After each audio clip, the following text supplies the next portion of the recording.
Hey guys, tonight we begin a journey into one of history's most extraordinary love stories.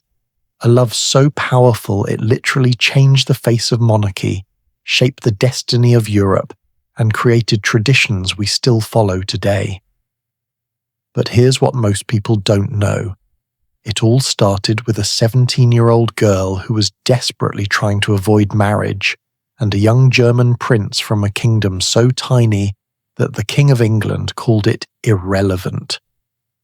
Their first meeting wasn't love at first sight. It was something far more complicated.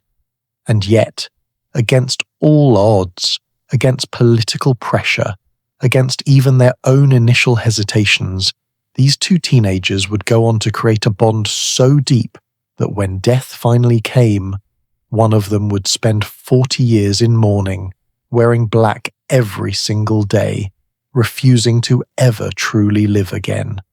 Tonight, we're going back to where it all began.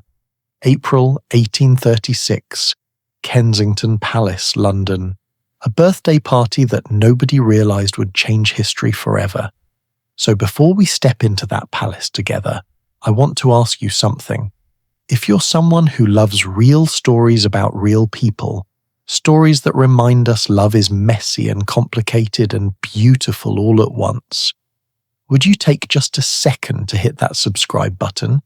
And if tonight's story moves you, maybe tap that like button or drop a comment telling me where you're watching from right now. Are you in bed with the lights low, on a night drive, washing dishes? I genuinely love knowing you're here with me. Now get comfortable. Maybe dim those lights, let the world outside fade away for a while, and let's travel back nearly 200 years to meet two teenagers who had no idea they were about to become the most famous couple in the world. Picture this. It's April 24th, 1836. Princess Alexandrina Victoria, though everyone just calls her Victoria, is turning 17. She's tiny, barely 5 feet tall, with piercing blue eyes and a stubborn streak that terrifies her handlers. She's been raised in what they called the Kensington system, which is really just a fancy term for isolation. She doesn't have friends her own age. She's not allowed to be alone, ever. She sleeps in her mother's bedroom. She can't even walk downstairs without someone holding her hand, literally. It's suffocating. It's lonely. And it's all because she's third in line to the British throne, and the people controlling her mother want to control her too. But tonight, for her 17th birthday, there's a ball.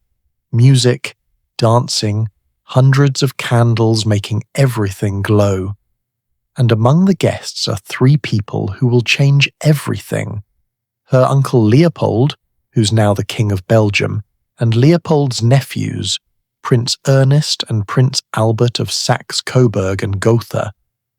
Now, if you're sitting there thinking, wait, Saxe-Coburg and what? You're not alone.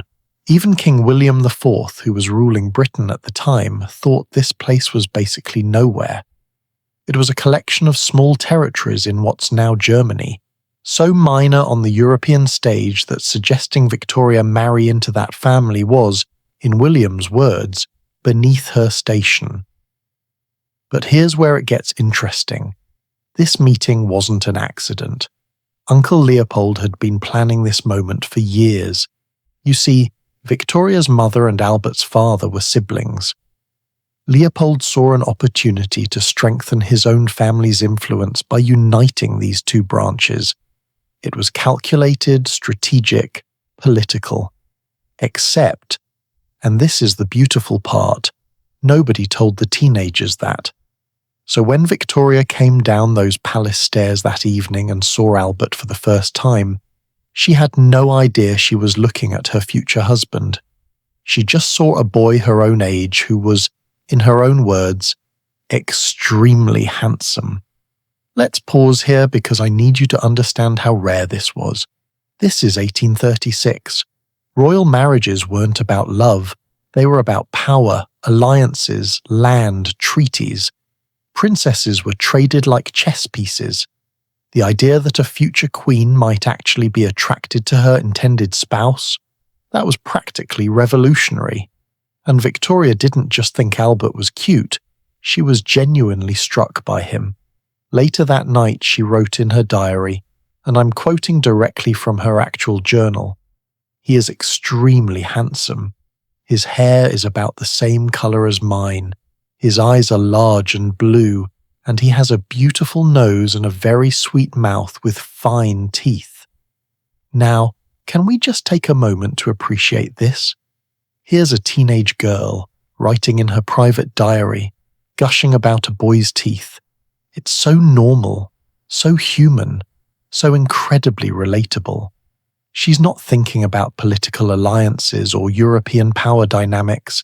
She's thinking about his smile. And that detail, that beautiful nose, that sweet mouth, it tells us everything about where her mind was. This wasn't duty, this was genuine attraction. But here's something even more extraordinary that most people never learn about. Victoria and Albert actually shared something incredibly rare. Something that connected them before they even met. They were born just 3 months apart in 1819, Victoria in May, Albert in August. And here's the wild part. They were delivered by the exact same midwife. Her name was Charlotte Heidenreich von Siebold, and she was apparently the go-to midwife for minor German royalty. Think about that for a second. The same woman who brought Victoria into the world in Kensington Palace travelled to Bavaria 3 months later and delivered Albert at Schloss Rosenau. It's almost like the universe was saying, these two are connected, whether they know it yet or not. During that birthday ball, Victoria and Albert danced together multiple times. She described one particular dance as very merry, and you can almost feel her excitement jumping off the page of her diary. For a girl who'd spent her entire childhood isolated, controlled, never allowed to just be a normal teenager, this must have felt like freedom. Here was someone her own age, someone who didn't want anything from her politically because he didn't even live in England. Someone who could just be, well, fun. Albert, for his part, seemed to like Victoria too, though his diary entries are more reserved. He noted her friendliness and good humour, but he also mentioned something telling. He kept feeling faint during the late evening events. Albert wasn't used to the late nights and heavy social schedule of English court life. He'd been raised in a smaller, quieter environment. Where Victoria was finding liberation in the dancing and excitement, Albert was quite literally exhausted. It's actually kind of endearing. This German prince trying so hard to keep up with English social expectations and just wanting to go to bed. But here's what I find most fascinating about this first meeting. Neither of them was ready for marriage. Victoria wrote to Uncle Leopold after Albert and Ernest left, saying how much she'd enjoyed their visit, but she made it clear she had no intention of marrying anyone anytime soon. She was 17. She liked Albert, sure, but marriage? That was something for the distant future. And Albert, well, he went back to Germany to continue his education at the University of Bonn, studying law and philosophy and political economy, probably not thinking too much about that tiny English princess he'd danced with. What they didn't know, what they couldn't know, was that in just 1 year, everything would change. King William IV would die. Victoria would become queen of the most powerful empire on earth. And suddenly, that 17-year-old girl writing about pretty teeth in her diary would become the most sought-after marriage prospect in Europe. Every prince, every king, every scheming politician would want a piece of her. The pressure to marry would become overwhelming, and the one person she'd felt genuinely comfortable with, that German prince with the beautiful nose, would suddenly become both her salvation and the source of tremendous controversy. But I'm getting ahead of myself. Because right now, in April 1836, they're just two teenagers at a birthday party. She's noticing his smile. He's trying not to fall asleep during the dancing. Uncle Leopold is watching from the corner, probably smiling to himself, thinking his plan is working perfectly. And nobody, not Victoria, not Albert, not even Uncle Leopold, has any idea that they're standing at the beginning of a love story so powerful that it will still be talked about, analysed, and admired nearly 200 years later. You know what strikes me most about this first meeting? It's how ordinary it was. There were no lightning bolts, no dramatic declarations, just a teenage girl who thought a boy was handsome and wrote about it in her diary. Just a teenage boy who was polite and charming but also kind of tired. Just a birthday party with music and dancing and probably some really awkward small talk. And yet from that ordinary moment, from that simple first impression, something extraordinary was about to grow. Because here's the truth about first impressions. We never really know which ones will matter. Victoria couldn't have known that the boy whose teeth she admired would become her husband, her advisor, her greatest love, and ultimately her deepest loss. Albert couldn't have known that the friendly English princess would become the queen he'd serve, the woman he'd love so deeply that their partnership would redefine what monarchy could be. In that moment, they were just two people meeting at a party. But sometimes, that's all it takes. One moment, one dance, one beautiful nose noticed and written down in a diary. And now you might be wondering, what happened next? How did they get from that sweet first meeting to actually getting married? Well, that journey's going to take us through some unexpected territory. Because in just a few months, Victoria's world is about to completely transform. She's about to go from sheltered princess to reigning queen overnight. She's about to gain power beyond anything she imagined, and discover that power comes with the loneliness she never expected. And when Albert comes back into her life 3 years later, she's going to be a completely different person. Stronger, yes. More independent, absolutely. But also more desperate for genuine connection than she's ever been. So stay with me, because what comes next is where this story really begins to reveal itself. Not as a simple fairy tale, but as something far more real, far more complicated, and far more beautiful than any fairy tale could ever be. June 20th, 1837. Everything changed in the middle of the night. Victoria was asleep in her mother's room, because remember, even as an 18-year-old heir to the throne, she still wasn't allowed to sleep alone. When at 6 a.m, her mother shook her awake. The Archbishop of Canterbury and Lord Conyngham were downstairs. They needed to see her immediately. Victoria threw on her dressing gown, walked into her sitting room, alone for the first time in her life, and received the news that would alter everything. King William IV had died at 12 minutes past 2 that morning. She was now Queen of the United Kingdom of Great Britain and Ireland. Let me read you exactly what Victoria wrote in her journal that day, because her words capture something extraordinary. Lord Conyngham then acquainted me that my poor uncle, the king, was no more, and had expired at 12 minutes past 2 this morning, and consequently that I am queen. That phrase, I am queen. It's so simple, so direct. No fanfare, no dramatic flourish. Just a girl processing the most overwhelming moment of her life. And here's what breaks my heart about this moment. Victoria was 18 years old. 18. Think about what you were doing at 18. Maybe starting college, working your first real job, trying to figure out who you even were. Now imagine waking up one morning and being responsible for the most powerful empire on earth. An empire that stretched across continents. An empire where, as they said, the sun never set on British soil. all of that, dropped into the lap of a girl who'd never been allowed to make her own decisions, who'd never been alone, who'd been controlled her entire life by people who saw her as a means to power. The first thing Victoria did as Queen was revolutionary. She asked to be alone for an hour. 1 hour, by herself.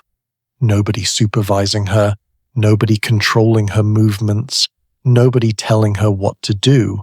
For a girl who'd spent 18 years under the Kensington system, that hour of solitude was freedom.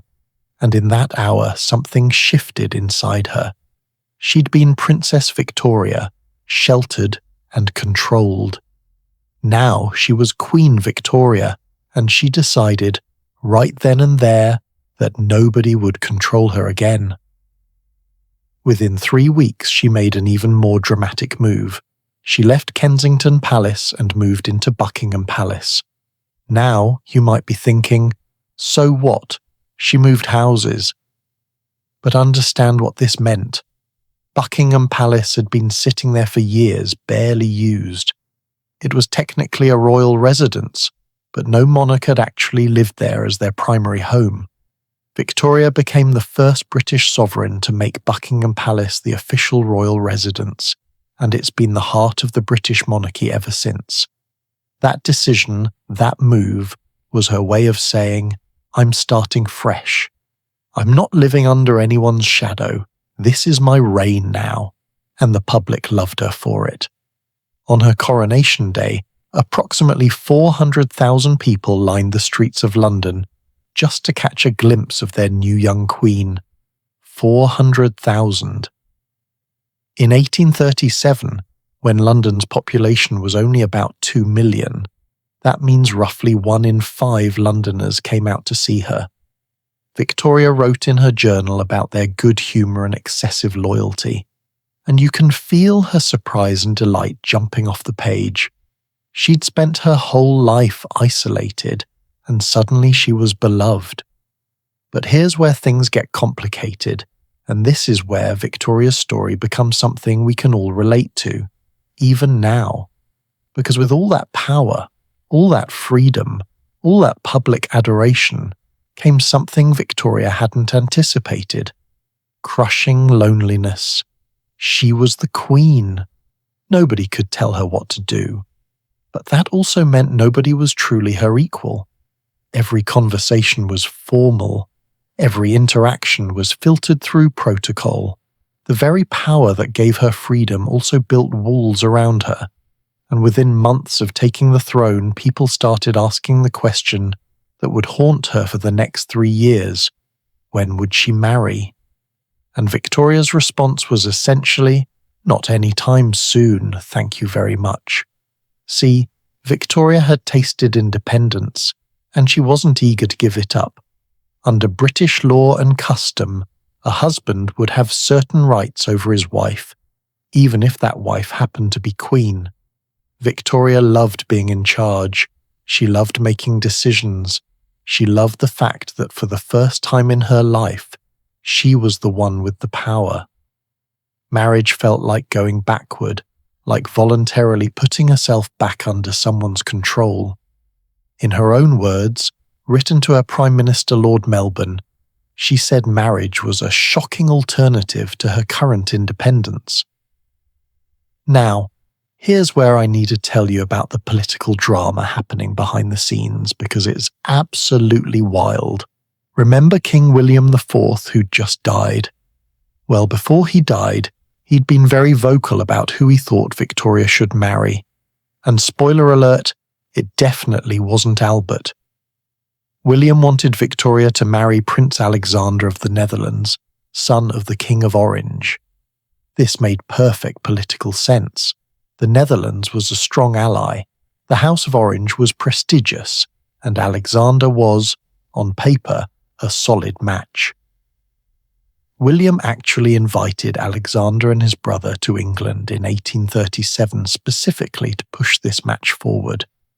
There were dinners, balls, introductions, the whole royal courtship routine, and Victoria absolutely hated them. I need to read you what she wrote about the Orange Princes because it's savage in the most delightful way. She wrote to Uncle Leopold, "The Netherlander boys are very plain. They look heavy, dull, and frightened, and are not at all prepossessing. Heavy, dull, and frightened. Can you imagine being a prince thinking you're making a great impression on the future queen, and later finding out she thought you looked scared and boring?" Victoria did not hold back. But here's what this tells us about her. Victoria was one of the few people in her position who refused to treat marriage as purely political. Yes, she understood the diplomatic implications. Yes, she knew her choice of husband would affect international relations. But she also believed, and this was radical for the time, that she should actually like the person she married. Revolutionary concept, right? So there she was, 18, 19, then 20 years old, Queen of Britain, beloved by her people, powerful beyond measure, and absolutely adamant that she wasn't getting married anytime soon. Her advisors were getting nervous. Parliament was starting to mutter.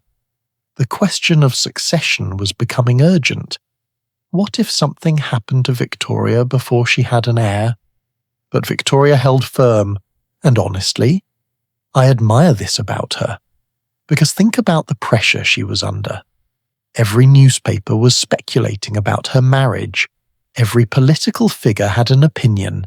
Every foreign monarch was either offering up their sons or watching nervously to see which alliance Britain would form.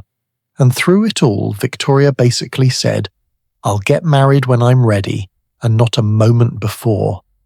Now, if you're wondering whether she ever thought about Albert during this time, well, of course she did. She'd enjoyed meeting him back at her 17th birthday. She'd written kindly about him. But 3 years had passed since that first meeting. 3 years in which she'd become queen, discovered her own power, and built walls around her heart to protect her independence. Albert was a pleasant memory, nothing more. Also, she told herself. What Victoria didn't realize, and this is where the story gets really interesting, is that she wasn't the only one who'd changed in those 3 years. Remember Albert, that German prince who kept falling asleep during parties? He'd gone back to university, studied philosophy and law and political economy, travelled through Italy, grown more confident, more educated, more mature. He wasn't the tired 17-year-old boy anymore. He was becoming the man who would eventually transform the British monarchy. And Uncle Leopold? Oh, Leopold hadn't given up on his plan. Not even close. He'd been patient, letting Victoria settle into her role as queen, letting the public pressure for marriage build naturally. But by 1839, he decided it was time to make his move, time to bring Albert back to England, time to see if that first spark between two 17-year-olds could be rekindled between a queen and a prince. The question was, would Victoria, who'd spent 3 years jealously guarding her independence, even want to see Albert again? Would she remember that beautiful nose and sweet mouth she'd once written about? Or would she see him as just another prince trying to marry into power, another political alliance trying to trap her into losing the freedom she'd fought so hard to claim? I want you to think about something for a second. Have you ever been in a position where you had to choose between independence and connection? Where opening your heart to someone felt like giving up control? Where love seemed like a threat to everything you'd built for yourself? Because that's exactly where Victoria was. She'd escaped one prison, the Kensington system, her mother's control, the suffocating protocols of her childhood. Now everyone wanted her to walk willingly into another one, marriage. The irony is that the one person who might actually understand her, who might actually respect her power rather than try to diminish it, was Albert. But Victoria didn't know that yet. She couldn't know it. All she knew was that Uncle Leopold kept writing letters suggesting Albert visit again, and she kept making excuses to delay. Too busy with royal duties, not ready, not interested, maybe next year. But Leopold was persistent, and finally in October 1839 Victoria agreed to a visit. She told herself it was just courtesy, a chance to see her cousins again. Nothing serious. Certainly not about marriage. She'd made that very clear to everyone, including Lord Melbourne. She wasn't ready to marry anyone, and when she did marry, it would be her choice, made in her own time on her own terms. What Victoria didn't expect, what she couldn't possibly have anticipated, was that when Albert stepped through the doors of Windsor Castle that October, she would look at him and feel something shift inside her. Something that had nothing to do with politics or duty or diplomatic alliances. Something that terrified her precisely because it felt so real. But that moment, that second meeting, that transformation from resistance to surrender, that's a story powerful enough to need its own telling. And trust me, what happens next will show you that sometimes the walls we build to protect ourselves are the very things keeping out exactly what we need. 7:30 in the evening, October 10th, 1839, Windsor Castle. Albert's carriage rolled through the gates, and Victoria stood at a window waiting. She told herself she was calm, composed.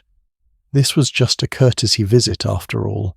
She'd see her cousins Albert and Ernest again, exchange pleasantries, maybe have some dinners together, and they'd go back to Germany.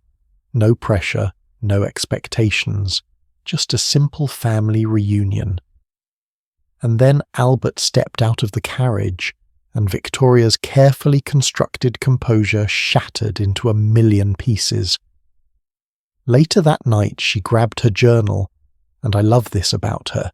She always turned to her journal when emotions overwhelmed her, and she wrote, "It was with some emotion that I beheld Albert, who is beautiful. Not handsome this time, beautiful." And then she proceeded to catalogue every single detail of his appearance, like she was painting a portrait in words.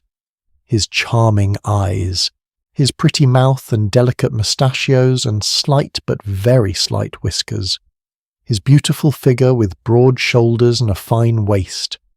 Can we just pause for a second and appreciate this?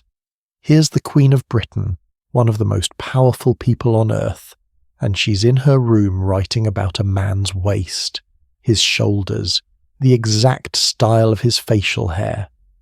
This wasn't political calculation. This wasn't diplomatic strategy.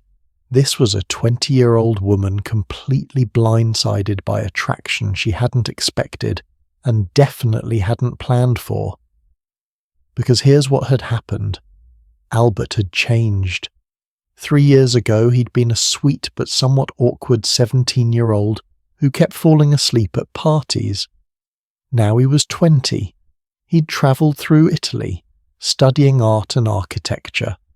He'd completed rigorous studies at the University of Bonn in law, philosophy, political economy.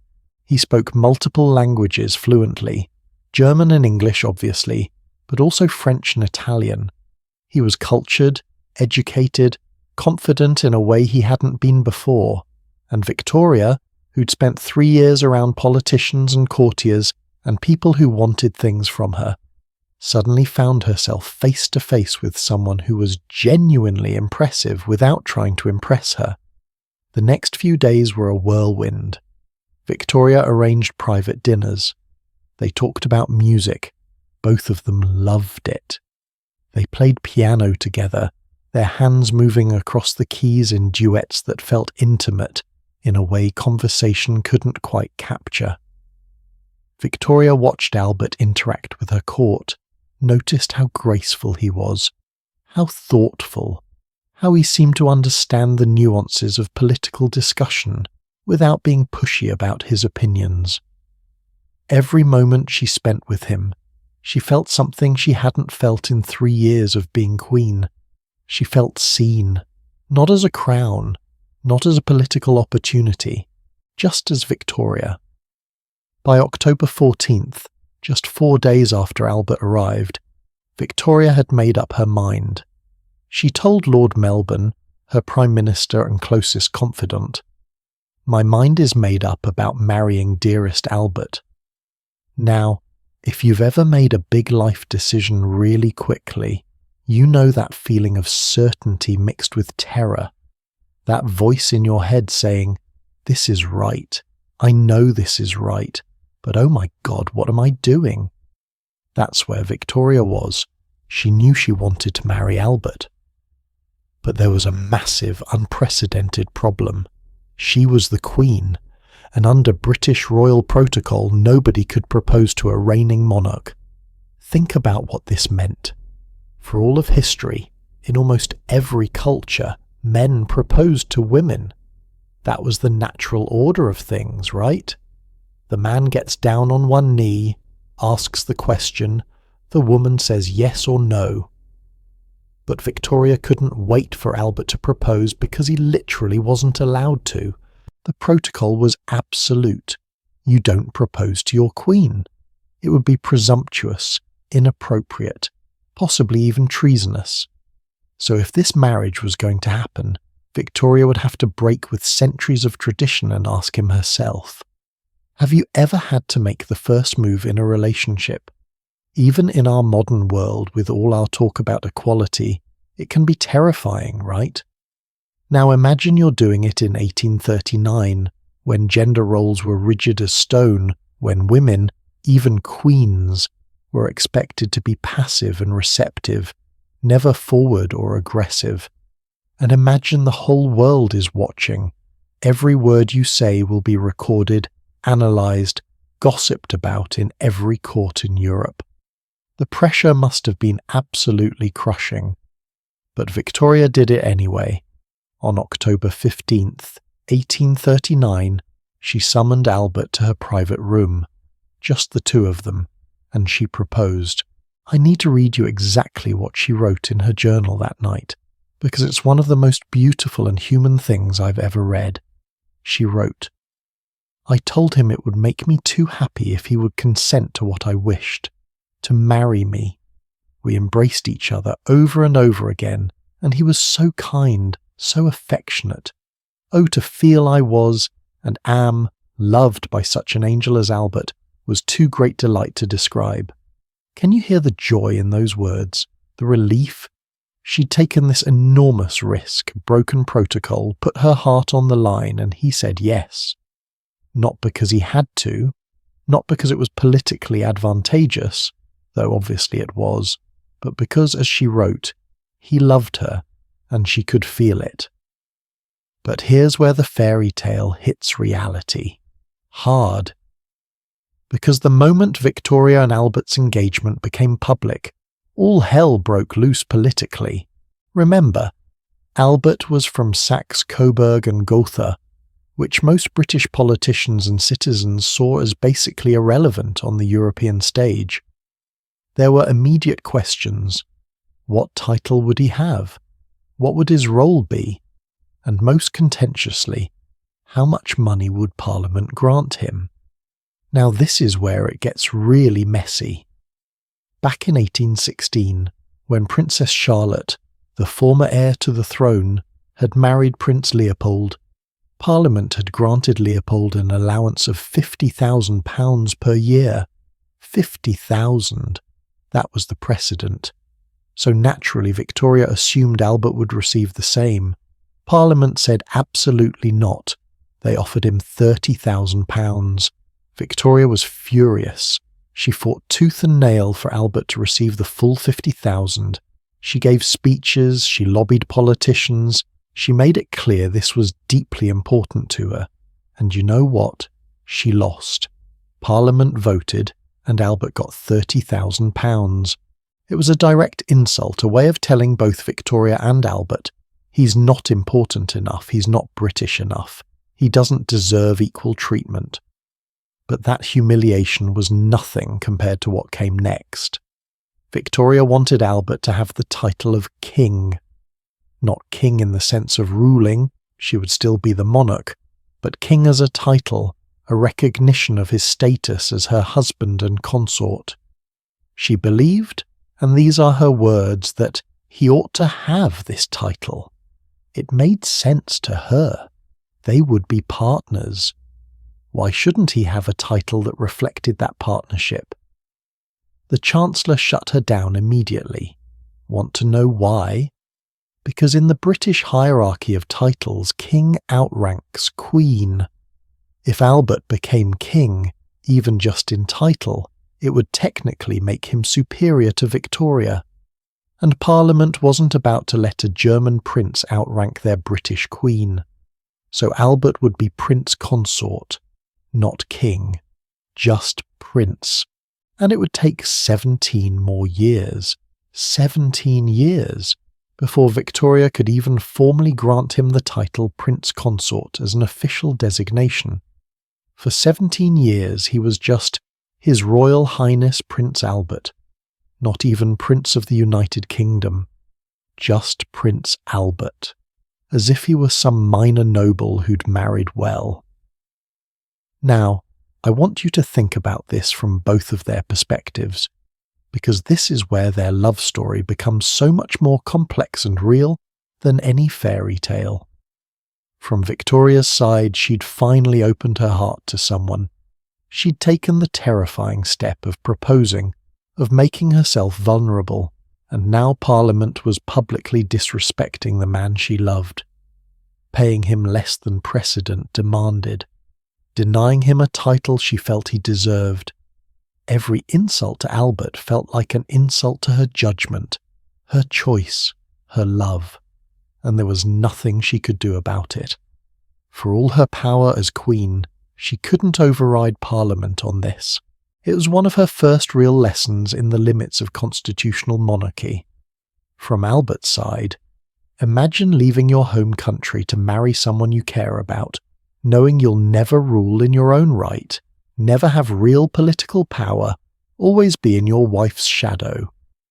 And then imagine arriving in your new country and being told, publicly, that you're worth less than the man who'd had your position before, that your new countrymen don't trust you, don't value you, see you as an outsider trying to grab power through marriage. How do you not take that personally? How do you not feel humiliated? And yet, and this is crucial, Albert said yes anyway. He knew all of this was coming. Uncle Leopold had prepared him, warned him what he was getting into. Albert understood that marrying Victoria meant giving up any dreams of independent power. It meant living in her shadow forever. It meant dealing with a British establishment that would never fully accept him. And he chose her anyway. That's the sacrifice people don't talk about enough. We talk about Victoria wearing black for 40 years after Albert died, and yes, that's a dramatic display of love. But what about Albert's sacrifice? What about the fact that he gave up his entire future, his potential, his independence to support a woman he loved? In an era when men were supposed to be dominant, when husbands were supposed to control their wives, Albert willingly entered a marriage where he would always be subordinate. Not just legally, Victoria was queen, so that was unavoidable, but socially, politically, in every way that mattered to a man of that time. You know what I find most moving about this moment? Neither of them was naive. Victoria knew she was asking Albert to give up everything. Albert knew exactly what he was signing up for. They both went into this marriage with their eyes wide open, aware of all the complications and controversies and challenges ahead, and they chose each other anyway, not because it was easy, not because it was politically perfect, but because sometimes love means looking at all the very good reasons not to do something and doing it anyway. On November 23rd, 1839, Victoria stood before her Privy Council and formally declared her intention to marry Prince Albert of Saxe-Coburg and Gotha. The wedding was set for February 10th, 1840, just over 2 months away. 2 months for Albert to prepare to leave his home forever. 2 months for Victoria to prepare to share her life, her throne, her power with someone else for the first time since becoming queen. 2 months for both of them to wonder if they were making the biggest mistake of their lives or the best decision they would ever make. The answer, as we'll see, was somehow both. Because what was about to happen when they actually got married, when the reality of their relationship collided with the public spectacle of a royal wedding, when political pressures met personal intimacy, when two strong-willed people tried to figure out how to build a life together under impossible circumstances, that was going to test them in ways neither of them expected. But before we get to the wedding itself, before we talk about the white dress that changed fashion forever, and the vows that were witnessed by thousands, I need you to understand something important about what was about to unfold. Because this wedding wasn't just the beginning of a marriage, it was the beginning of a revolution in how the world thought about royal relationships, about power and partnership, about what it meant to be both a sovereign and a spouse. And it all started with one young woman brave enough to ask the question that tradition said she shouldn't ask, and one young man brave enough to say yes to a life that would give him everything and nothing all at once. There are moments in history that ripple forward through time, touching lives centuries later in ways nobody could have predicted. February 10th, 1840 was one of those moments, and it all came down to a single, seemingly simple decision. What colour dress should a bride wear? The morning of her wedding, Victoria stood in her chambers at Buckingham Palace, preparing for the most public moment of her life. Outside, the streets of London were already packed with people. Not hundreds, hundreds of thousands. Some estimates put the crowd at over 400,000 souls, all hoping to catch a glimpse of their young queen on her wedding day. That's roughly 1 in every 5 people living in London at the time. The entire city had essentially shut down for this wedding. But inside the palace, Victoria was focused on something that probably seemed trivial to everyone around her. Her dress. She'd made a decision that had confused her dressmakers, puzzled her advisors, and would ultimately change wedding fashion forever. She was going to wear white.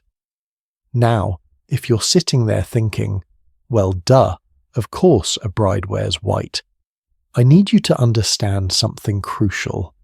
That wasn't normal in 1840, not even close. For centuries, literally hundreds of years, royal brides wore rich, vibrant colours. Red was popular because it symbolised wealth and passion. Blue represented purity and the Virgin Mary. Deep browns, greens, golds, these were the colours of importance, of status, of royalty. White was considered plain, boring, the colour you wore for everyday dress, not for the most important day of your life. But Victoria had her reasons. She'd chosen a white Spitalfield satin and lace dress, and the symbolism was deliberate. White represented purity, yes, but also simplicity. Victoria wanted to marry Albert not as a political spectacle, though it obviously was, but as a woman marrying a man she loved. The white dress was her way of saying, strip away the crown, the politics, the empire, and this is still just 2 people choosing each other. She'd also sketched the design for her bridesmaids' dresses herself. 12 young women who would wear simple white dresses trimmed with roses. Victoria gave that sketch to the Duchess of Sutherland, her mistress of the robes, who supervised the making of each dress. Everything about this wedding was designed to feel more personal, more intimate, more human than royal weddings had been before. And here's another revolutionary choice. Victoria insisted the wedding take place in the afternoon, around 1 in the afternoon to be precise. This was the first royal wedding held in daylight in over 100 years, Why does that matter? Because traditional royal weddings happened late at night, private affairs witnessed by only the most elite members of court. By holding the ceremony in the afternoon, Victoria ensured that thousands of ordinary people could line the streets, see her carriage procession, feel part of the celebration. It was democracy in action, not in government, but in joy. At noon, Victoria left Buckingham Palace in a grand carriage procession. She was escorted by her ladies-in-waiting, by guards in full ceremonial dress, by mounted cavalry whose horses' hooves clattered on the cobblestones. The route to the Chapel Royal at St. James's Palace was only about a mile, but the carriage moved slowly, deliberately, so people could see their queen. And what they saw was a young woman in a white dress, looking nervous and excited and so utterly human that the crowd's cheers became almost deafening. Albert arrived separately, escorted by a squadron of senior cavalry. He wore his military uniform, looking every bit the romantic hero. When Victoria's carriage finally reached the Chapel Royal, her 12 bridesmaids, all daughters of nobility, all in their matching white dresses, carefully carried her train up the chapel steps. Since Victoria's father had died when she was an infant, her uncle, Prince Augustus Frederick, the Duke of Sussex, walked her down the aisle. Can you imagine that moment? Victoria, barely 21 years old, walking toward Albert, who was standing at the altar waiting for her. Everything they'd been through, that first meeting when they were 17, the 3 years apart, the second meeting where everything changed, the political battles, the public scrutiny, all of it led to this moment. Two people who could have taken the easy political path but chose instead to follow something messier and more real. The ceremony itself was traditional Anglican liturgy, but what happened afterward, that's what people really wanted to know about. Because Victoria, in a move that was both completely understandable and totally scandalous for the time, kept a very detailed account of her wedding night in her journal. I'm going to read you what she wrote because it's honestly one of the most joyful, unguarded things you'll ever hear from a Victorian-era monarch. She began the entry with, "I never spent such an evening." Those capital letters, that repetition, you can feel her excitement practically vibrating off the page. Then she wrote, "My dearest, dear Albert, his excessive love and affection gave me feelings of heavenly love and happiness I never could have hoped to have felt before. He clasped me in his arms, and we kissed each other again and again. His beauty, his sweetness and gentleness. Really, how can I ever be thankful enough to have such a husband?" She goes on, describing how he called her by names of tenderness I've never yet heard used to me before, was bliss beyond belief. Oh, this was the happiest day of my life. Now, I know some of you might be blushing right now, but here's what I love about this. Victoria's honesty. She'd spent her whole life being controlled, being told what to feel, how to act, what was proper and appropriate. And on her wedding night, she just let herself be completely, wonderfully human. She was in love. She was happy. She wasn't ashamed of it, and she wasn't going to pretend otherwise, even in writing. But beyond the personal joy of that night, what Victoria and Albert had just done, that afternoon wedding in white, was about to reshape culture in ways they couldn't possibly have imagined. Within months, white wedding dresses started appearing in fashion magazines. Middle-class women who could afford it began requesting white dresses from their dressmakers. The trend spread from England to Europe to America. By the end of the 19th century, white wedding dresses had become the standard in Western culture, and it all traces back to Victoria's choice on February 10th, 1840. Think about that for a second. How many weddings have you been to where the bride wore white How many wedding dresses have you seen in store windows, in magazines, on Pinterest boards? That entire tradition, that multi-billion-dollar wedding dress industry, built on the idea that brides wear white, started with one young woman who just wanted to marry the man she loved in a dress that felt meaningful to her. But the white dress wasn't the only tradition Victoria and Albert would revolutionize. Remember, Albert was from Germany, and he brought German traditions with him, the most famous, Christmas trees. Now, Christmas trees had existed before Albert. German immigrants had been decorating trees for years, but when Victoria and Albert set up a Christmas tree at Windsor Castle, and the Illustrated London News published an image of the royal family gathered around it, decorating it together, exchanging gifts beneath it, suddenly everyone wanted a Christmas tree. The tradition exploded across Britain and then America. Within a generation, Christmas trees went from a minor German custom to a central part of how the Western world celebrated Christmas. Gift-giving at Christmas? Also popularized by Victoria and Albert, who were photographed exchanging thoughtful presents with their children. The image of a harmonious family gathered together for Christmas, of parents and children sharing joy and love. That became the ideal that everyone else tried to emulate. Victoria and Albert essentially created the modern concept of Christmas as a family holiday. And then there's photography.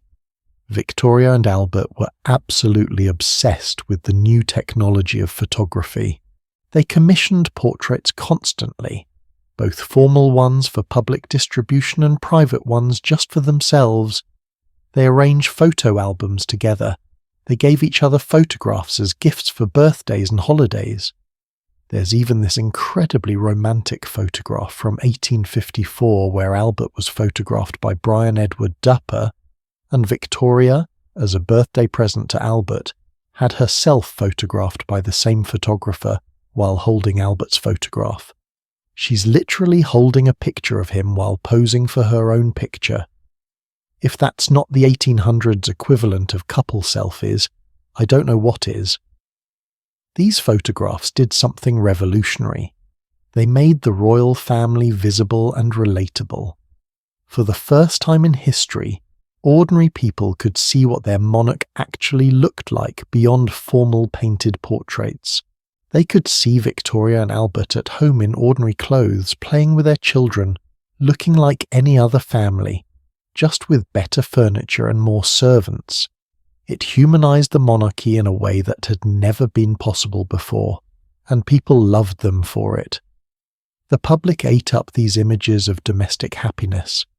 In an era of rapid industrialization, of social upheaval, of cities growing too fast and traditional ways of life disappearing, Victoria and Albert represented stability.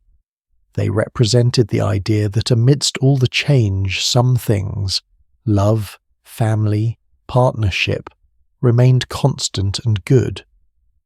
But here's what I find most fascinating about their wedding and its aftermath. Victoria and Albert essentially invented the concept of the family monarchy. Before them, royalty was distant, removed, sometimes scandalous.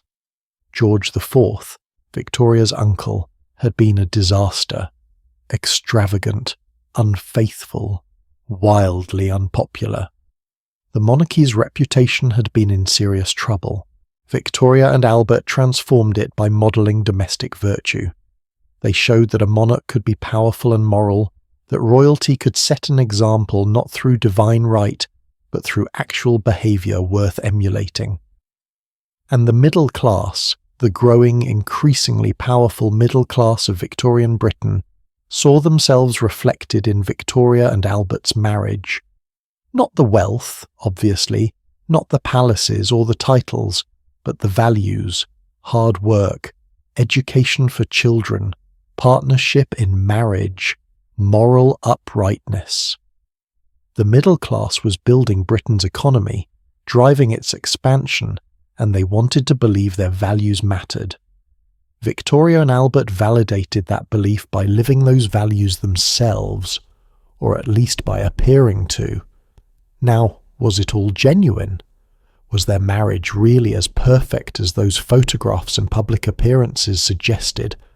Well, that's a more complicated question, and one we'll explore as their story continues. But on February 10th, 1840, as Victoria stood in her white dress and exchanged vows with Albert, as the crowds cheered outside and the future spread before them, unknown and full of possibility, in that moment the fairy tale was real. The love was real. The hope was real.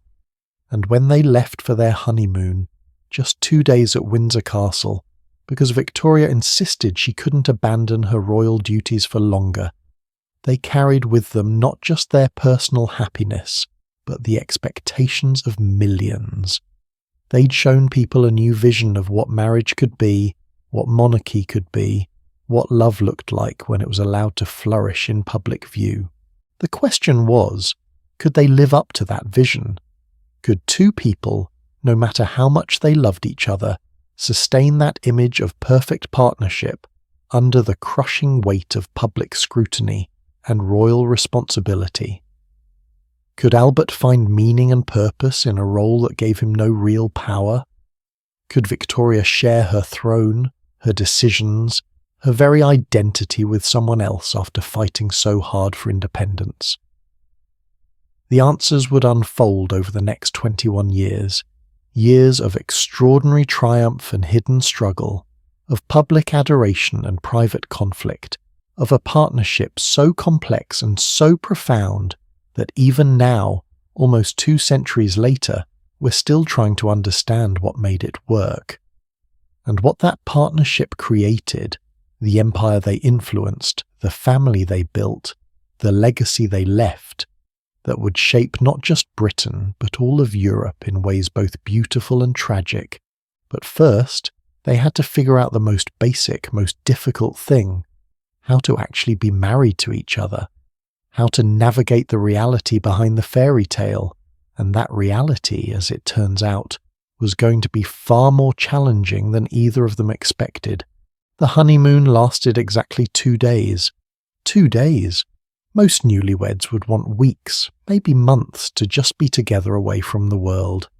But on February 12th, 1840, just 48 hours after their wedding, Victoria insisted they return to London. She had government papers to review, ministers to meet, decisions to make. The empire, as she saw it, couldn't wait. Albert must have felt the reality of his new life settling in like a weight. He'd married the Queen of Britain, yes. But what did that actually mean for him? What was he supposed to do all day? He had no official role, no defined responsibilities, no power beyond whatever Victoria chose to give him. And Victoria, for all her love, had spent 3 years jealously guarding her independence. She wasn't about to hand over her authority just because she'd gotten married, so there was Albert, 20 years old, in a foreign country where half the population still viewed him with suspicion, with nothing to do but look decorative at state functions. He'd been educated at one of Europe's finest universities. He spoke multiple languages. He understood law, philosophy, political economy, art, science. And his job was essentially to stand next to Victoria at ceremonies and smile. In his own words, and this breaks my heart every time I read it, Albert wrote, "I am very happy and contented, but the difficulty in filling my place with the proper dignity is that I am only the husband, not the master in the house. Only the husband." Think about what that meant in 1840. In virtually every marriage in Europe at that time, the husband was the master. He made the decisions, he controlled the finances, he held the legal authority. Even if a wife had her own opinions, her own intelligence, her own capabilities, she was expected to defer to her husband. That was just how marriage worked. But Albert had married a woman who was his boss. Legally, politically, in every way that mattered to the world, Victoria outranked him, and not just in title, she had actual power. She met with the Prime Minister daily, she reviewed government documents, she signed laws, she was the sovereign, and Albert was the consort, the supporting character in her story. For a man of his era, for someone with his education and abilities, that could have been humiliating. It could have bred resentment. And honestly, at first it kind of did. Victoria's household was still being run by Baroness Lehzen, Victoria's former governess, who'd been controlling Victoria's life for years. Lehzen saw Albert as a threat to her influence, and she made his life difficult in 1,000 small ways. And Victoria, caught between the woman who'd raised her and the man she'd just married, didn't always take Albert's side. But then something remarkable happened. Something that would transform their marriage from a potential power struggle into one of history's greatest working partnerships. And it started with a simple, almost mundane decision. Victoria had their desks moved. Not to separate rooms, not to opposite sides of the palace. She had their desks placed right next to each other, side by side, so close that they could work together, papers spread between them, conferring on decisions, sharing the burden of governance. Have you ever worked closely with someone you love? I mean really work together, not just in the same building but on the same projects, making decisions together, problem-solving together. It's intimate in a way that's hard to describe. You learn how the other person thinks.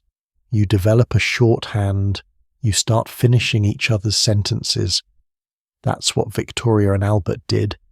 Except instead of running a small business or planning a family vacation, they were essentially running an empire. And slowly, gradually, Victoria began to realize something. Albert was brilliant. Not just educated, brilliant. When political crises arose, Albert could analyze the situation from multiple angles, seeing implications Victoria sometimes missed. When foreign diplomats visited, Albert could converse with them in their own languages, making connections that strengthened Britain's international relationships. When complex economic or scientific questions came up, Albert had the education to understand them deeply. Most importantly, Albert had something Victoria desperately needed: objectivity. Victoria could be emotional, reactive, sometimes letting her personal feelings cloud her political judgment. Albert was more measured, more rational. Where Victoria saw insults and attacks, Albert often saw opportunities for compromise. Where Victoria wanted to fight, Albert sometimes suggested diplomacy. They balanced each other. The turning point came in 1845 during one of the darkest chapters in British history, the Irish potato famine. Starting in September of that year, a disease called potato blight began destroying Ireland's potato crops. Now, if you're not familiar with Irish history, you need to understand, potatoes weren't just food for the Irish, they were the food. The majority of Ireland's population depended on potatoes for survival. When the blight hit, it wasn't an inconvenience, it was a catastrophe. Over the next several years, approximately 1 million Irish people would die of starvation and disease. Another million would emigrate, fleeing to America, Canada, Australia, anywhere that offered hope of survival. It was genocide by neglect, and the British government's response was woefully inadequate. Victoria was devastated by the reports coming from Ireland. She read accounts of entire families found dead in their homes, of children with swollen bellies from starvation, of mass graves being dug. But she also felt helpless. The British government, led by Prime Minister Sir Robert Peel and later Lord John Russell, had to manage the response. Victoria could advocate, but she couldn't dictate policy. This is where Albert stepped in. He helped Victoria draft letters to her ministers, arguing for more aggressive government intervention. He helped her navigate the complex economic and political arguments about free trade versus direct aid. When Victoria's emotions threatened to overwhelm her, because how do you read about children starving and not feel overwhelmed? Albert helped her channel that emotion into constructive action. Together they personally donated £2,000 to famine relief. Now that might not sound like much, but in 1845 terms that was enormous, roughly equivalent to about £200,000 today. They also publicly encouraged others to donate, using their influence to mobilise private charity when government response fell short. Did they do enough? No, nobody did enough. The Irish potato famine remains one of history's great tragedies, and the British government's response remains a stain on Britain's history. But Victoria and Albert's response showed something important. They were beginning to function as a team. Albert wasn't just standing beside Victoria looking pretty anymore.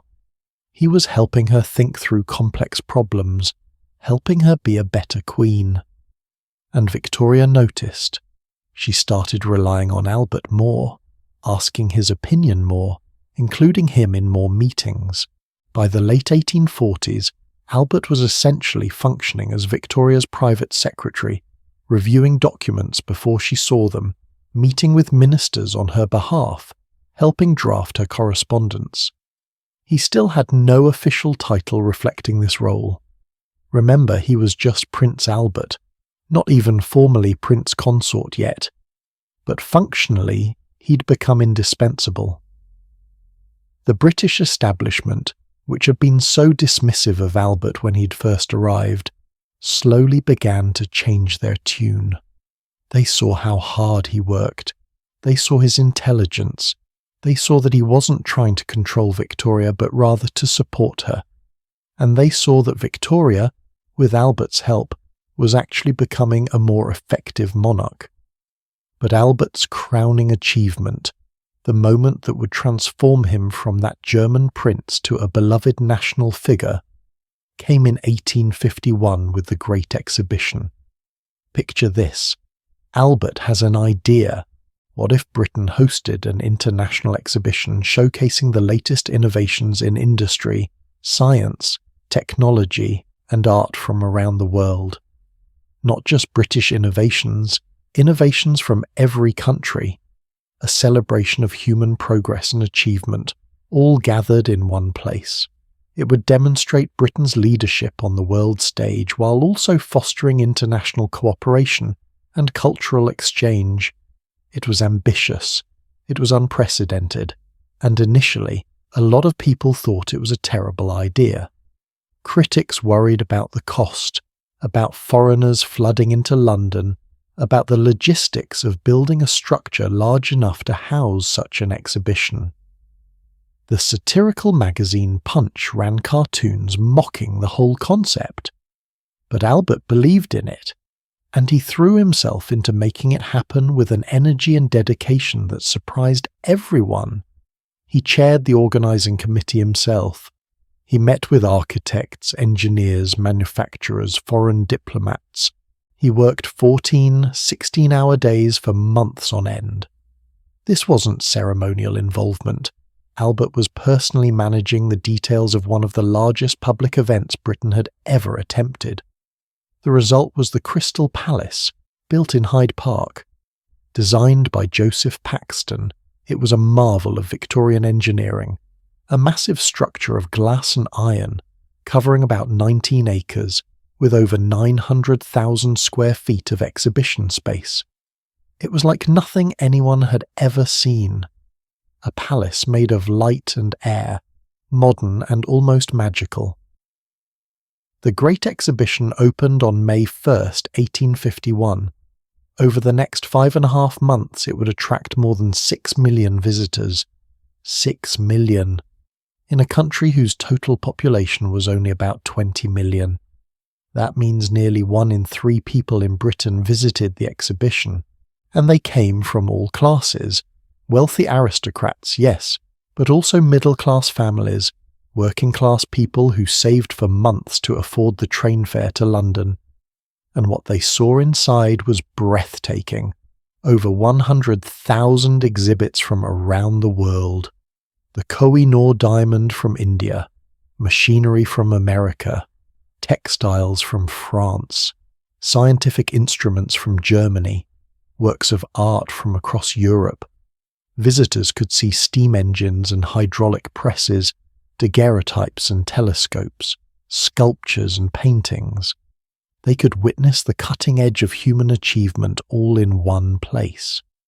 Notable visitors included Charles Dickens, who was fascinated by the machinery, Charlotte Bronte, who wrote that she'd never seen anything like it. Charles Darwin attended multiple times. Even Karl Marx showed up, though he was probably taking notes on capitalist excess rather than celebrating it. The exhibition made a profit of £186,000, a massive sum, and Victoria and Albert decided that money should fund future educational and cultural institutions. That profit helped establish the South Kensington Museum, which eventually became the Victoria and Albert Museum, the V&A, which still exists today as one of the world's great museums of art and design. It also helped fund what would eventually become the Natural History Museum and the Science Museum. So when you visit the V&A, when you marvel at its collections, you're looking at Albert's legacy. His vision of making art and culture accessible to everyone, regardless of class or background. His belief that education and beauty should be available to all people, not just the wealthy elite. The Great Exhibition transformed Albert's reputation overnight. Suddenly, he wasn't the foreign prince who'd married into power. He was the visionary who'd given Britain and the world something extraordinary. Newspapers that had mocked him now praised him. Political figures who'd dismissed him now sought his counsel. The public who'd viewed him with suspicion now saw him as a champion of British achievement and progress. And Victoria was bursting with pride. She attended the exhibition dozens of times, often with Albert and their growing family. By 1851 they had 5 children. She wrote in her journal about how moved she was, seeing Albert's vision realised, watching her husband receive the recognition he deserved. But here's what I find most remarkable about this period. Victoria and Albert had essentially created a dual monarchy without anyone formally acknowledging it. Albert still had no legal authority. He still couldn't vote in Parliament. He still had to get Victoria's permission for major decisions. On paper, he was powerless. But in practice, Albert was functioning as an unofficial king. He attended Privy Council meetings. He reviewed state papers, he advised on foreign policy, he represented Britain at international events. By the late 1850s, ministers were often meeting with Albert before meeting with Victoria, knowing he could give them insight into what Victoria was thinking and help them frame their proposals more effectively. Some historians argue this was problematic, that Albert was exercising power without being accountable to anyone except Victoria, and there's some truth to that. But I think it also shows something beautiful about their partnership. They'd found a way to make it work. Victoria had the authority, Albert had the influence. Together they were more effective than either could have been alone. You know who this reminds me of? Prince Philip and Queen Elizabeth II. Philip, like Albert, had to give up his own career, in his case, a promising naval career, to support his wife's reign. He had no constitutional power, no official role beyond consort, and yet he became one of Elizabeth's most trusted advisors. He modernized royal protocols, championed environmental causes, worked tirelessly for decades in his wife's shadow. The parallels are striking. But there's a key difference. Philip got to grow old with Elizabeth. They had 73 years together.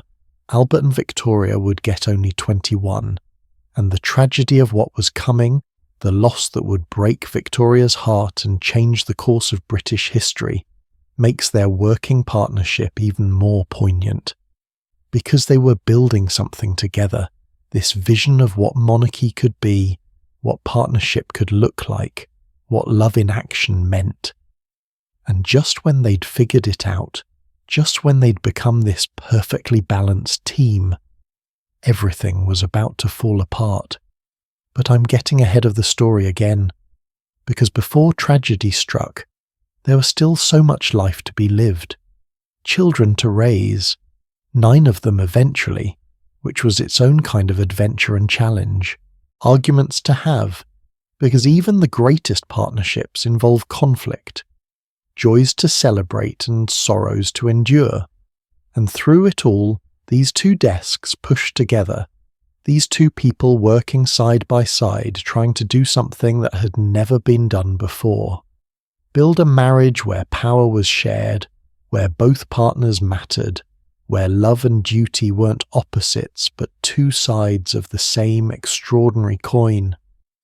And that marriage, with all its complexity and compromise and genuine affection, that's what we need to explore next. Because the public saw the perfect royal couple, but behind palace doors, Victoria and Albert were figuring out what every couple has to figure out: how to live together, how to fight fairly, how to raise children, how to stay connected when life gets overwhelming. And their story, the real story, not the fairy tale version, that's where the deepest lessons about love and partnership are waiting to be discovered. 9 months. That's how long Victoria got to enjoy being married without the complications of motherhood. 9 months of that honeymoon phase where it's just the 2 of you, figuring out your rhythm, building your life together, and then on November 21st, 1840, Victoria gave birth to their first child, a daughter they named Victoria, though everyone called her Vicky. And Victoria hated every moment of it. I know that sounds shocking. We're so used to hearing about mothers glowing with joy, talking about how pregnancy is a miracle, how magical it all is. But Victoria was brutally honest about her experience, and what she wrote in her letters and journals would probably get her crucified on social media today. She called pregnancy the shadow side of marriage. She complained constantly about feeling unwell, about her body changing, about the discomfort and indignity of it all. After Vicky was born, Victoria wrote to her uncle Leopold that she found babies rather disgusting when they were very small. Now, before you judge her too harshly, let me give you some context. Victoria would have 9 children in 17 years. 9. That's almost constantly pregnant or recovering from childbirth from age 21 to age 38. Her body never really got a break, and unlike most women of her era, Victoria couldn't just disappear from public life during pregnancy. She was the queen. She had duties, appearances, meetings with ministers. She had to keep working while her body was doing something incredibly difficult and sometimes dangerous, because let's not forget, childbirth in 1840 could kill you. Medicine was primitive. Anesthesia barely existed. Women died in childbirth all the time, including wealthy, well-cared-for women. Victoria was terrified of dying in childbirth, and she was furious that it was women who had to bear this burden while men got to just, well, participate in the fun part and then move on with their lives. She actually wrote to Vicky years later, after Vicky was married and pregnant herself. I think our sex a most unenviable one. Most unenviable? That's pretty damning. But here's where it gets even more complicated.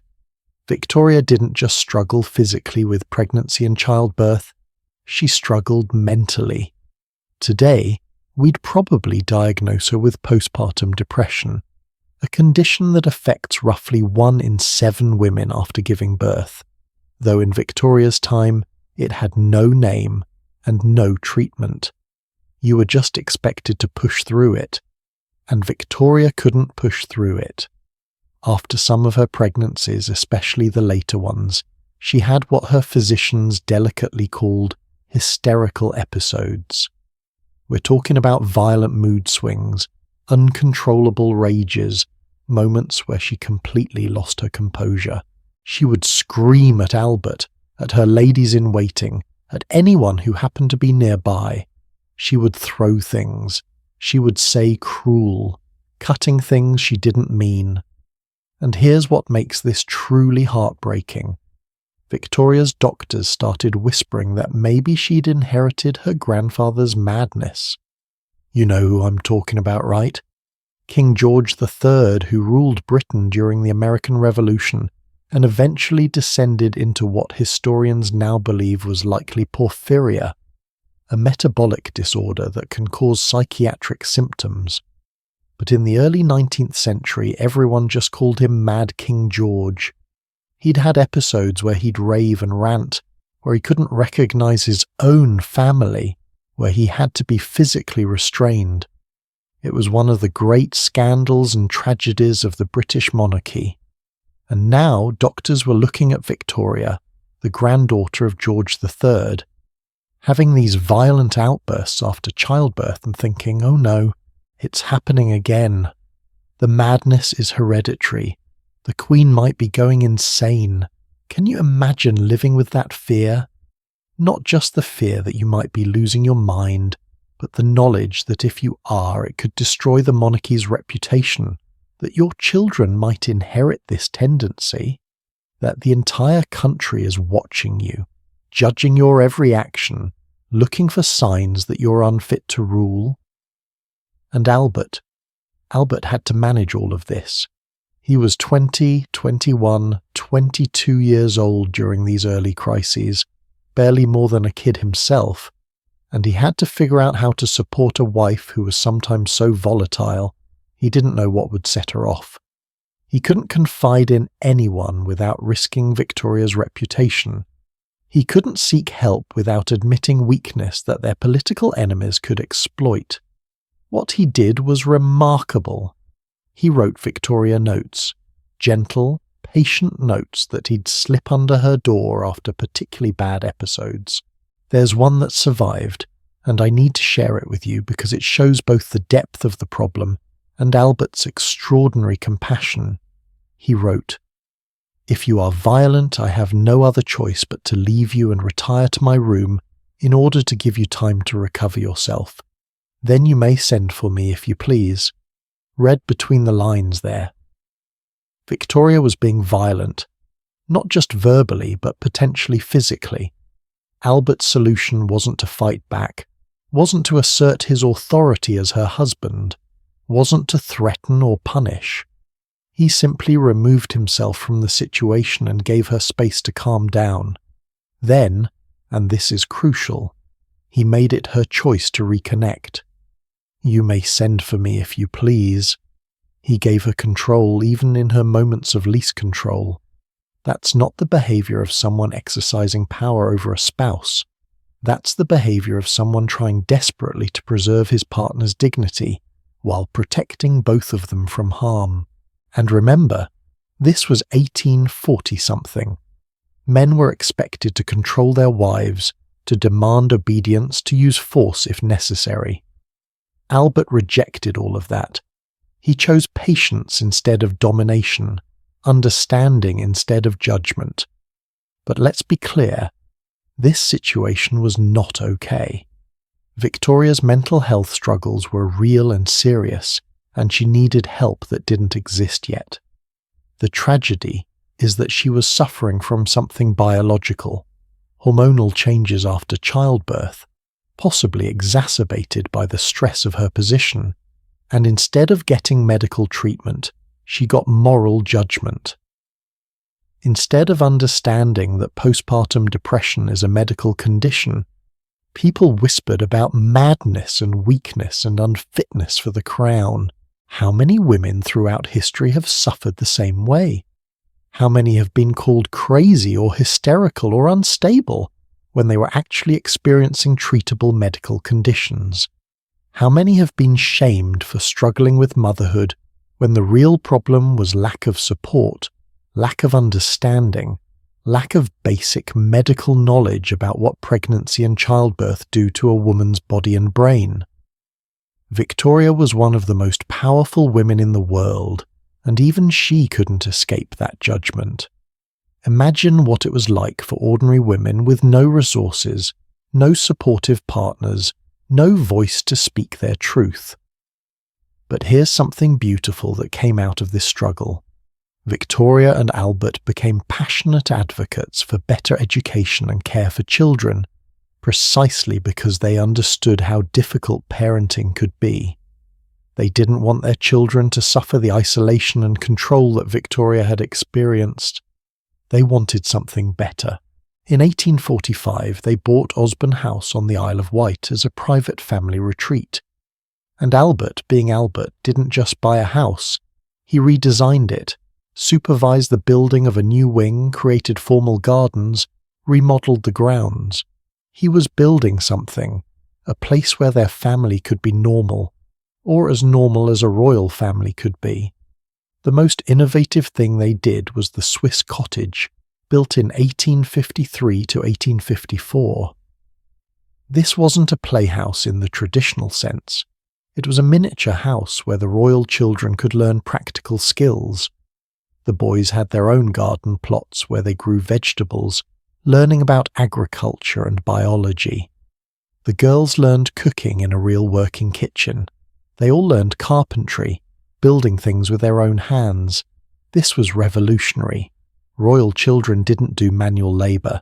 They didn't learn to cook or garden or build. Those were skills for common people.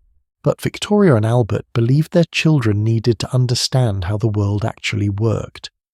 They needed practical skills, not just academic knowledge and court protocol. Each child also had their own little wheelbarrow and set of gardening tools, marked with their initials. They could sell their vegetables back to their father at market rates, teaching them about commerce and the value of work. It was like a very posh version of experiential learning, but the principle was solid. Learn by doing.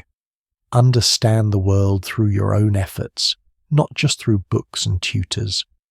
Now, did Victoria and Albert's parenting work perfectly? Well, that's complicated. Let me tell you about each of their 9 children, because their stories reveal both the successes and the limitations of even the most well-intentioned parenting. Vicky, the eldest, was probably the most successful from her parents' perspective. She was brilliant, quick-witted, shared her father's love of learning. She married Prince Frederick William of Prussia and eventually became Empress of Germany, though briefly. Her son would become Kaiser Wilhelm II, whose complicated relationship with his mother and his English heritage would have enormous consequences for Europe. But that's a story for later. Then came Bertie, Albert Edward, who would become King Edward VII. And Bertie was a disaster from his parents' perspective. He wasn't academic like his father wanted. He was charming and social but lazy with his studies. He was more interested in parties and women than in duty and learning. Victoria and Albert pushed him hard, maybe too hard, trying to mould him into something he wasn't. That pressure would create problems that would eventually contribute to tragedy.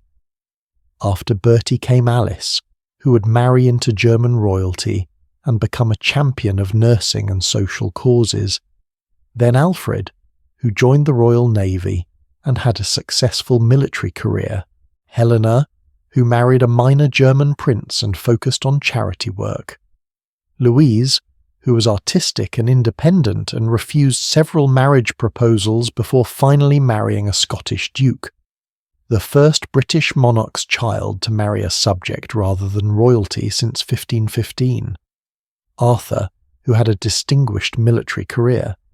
Leopold, who inherited haemophilia from Victoria and died young after a fall at age 30. And finally Beatrice, the baby, who became Victoria's closest companion in later years. 9 children. 9 completely different personalities and life paths. Some thrived under Victoria and Albert's parenting approach. Others struggled against it, just like any family. But here's what Victoria never quite grasped: that having 9 children, being constantly pregnant or recovering from childbirth, while also trying to rule an empire, was an almost impossible burden. She resented her pregnancies, resented her children for making her feel unwell, resented the loss of freedom that motherhood represented. But she also felt guilty about those feelings, because wasn't she supposed to love every moment of motherhood? Wasn't that what women were supposed to do? The societal expectations around motherhood in the Victorian era were crushing. Women were supposed to be naturally maternal, naturally nurturing, naturally delighted by every aspect of child rearing. If you weren't, if you struggled, if you found babies disgusting or pregnancy miserable, then something was wrong with you. You were unnatural, unfeminine, failed. Those same expectations exist today, don't they? We've just gotten more subtle about it. We share Instagram photos of glowing pregnant women and perfect nurseries and happy family moments. We talk about how blessed we are, how motherhood is the greatest gift. And all of that can be true for some women some of the time, but it's not the whole truth. The whole truth includes the exhaustion and the overwhelm and the moments when you're sobbing in the bathroom because you haven't slept in 3 days and the baby won't stop crying and you feel like you're failing at the one thing you're supposed to be naturally good at. The whole truth includes postpartum depression and anxiety, and all the ways our bodies and minds struggle with the enormous biological and psychological demands of creating and caring for new life. Victoria lived that whole truth. She just couldn't talk about it publicly because she was the queen, and queens were supposed to be above such struggles. But in her letters to her daughters, in her journal entries, in those moments when she dropped her guard, she was achingly honest about how hard she found motherhood, and there's something almost heroic about that honesty, even if she couldn't share it with the world. Albert, meanwhile, threw himself into being the father he'd never really had. His own father had been distant, more interested in mistresses than in his children. Albert was determined to be different. He spent time with his children every day, even when his schedule was packed with royal duties. He oversaw their education personally, hiring tutors and reviewing their progress. He played with them, took them on educational trips, taught them to ice skate and ride horses. Was he too demanding sometimes? Probably, especially with Bertie, where his expectations were impossibly high. But he was trying. He was present in a way that royal fathers typically weren't. And his children, even the ones who struggled under his expectations, never doubted that he loved them. The image the public saw was perfect. Victoria and Albert and their growing family, models of domestic happiness. The reality was messier. Victoria struggling with depression after each birth, Albert trying to balance supporting his wife with protecting their children from her volatile moods. Children being raised with love and privilege, but also with enormous pressure to live up to impossible standards. Arguments behind closed doors. Moments of joy and connection mixed with moments of tension and pain. But isn't that every family? Isn't that the real story of parenthood? Not the Instagram version, but the 3 a.m. version, the I don't know if I'm doing this right version, the I love these humans so much it terrifies me version. Victoria and Albert were figuring it out as they went, just like every parent does. They made mistakes. They also did things remarkably well given the pressures they faced. And through it all they were building something. A family that, for all its complications and struggles, was bound together by genuine affection. Children who knew they were loved, even when they disappointed their parents. a partnership where two people supported each other through the hardest parts of life, even when they didn't always agree on how to handle things. But that partnership, that delicate balance they'd built between love and duty, between personal needs and public demands, between individual strengths and shared purpose, it was about to face its greatest test. Because behind the scenes, tensions were building. Power struggles that had been simmering for years were about to boil over. And the question of who really controlled Victoria's life, Albert or Victoria herself, was about to become impossible to ignore.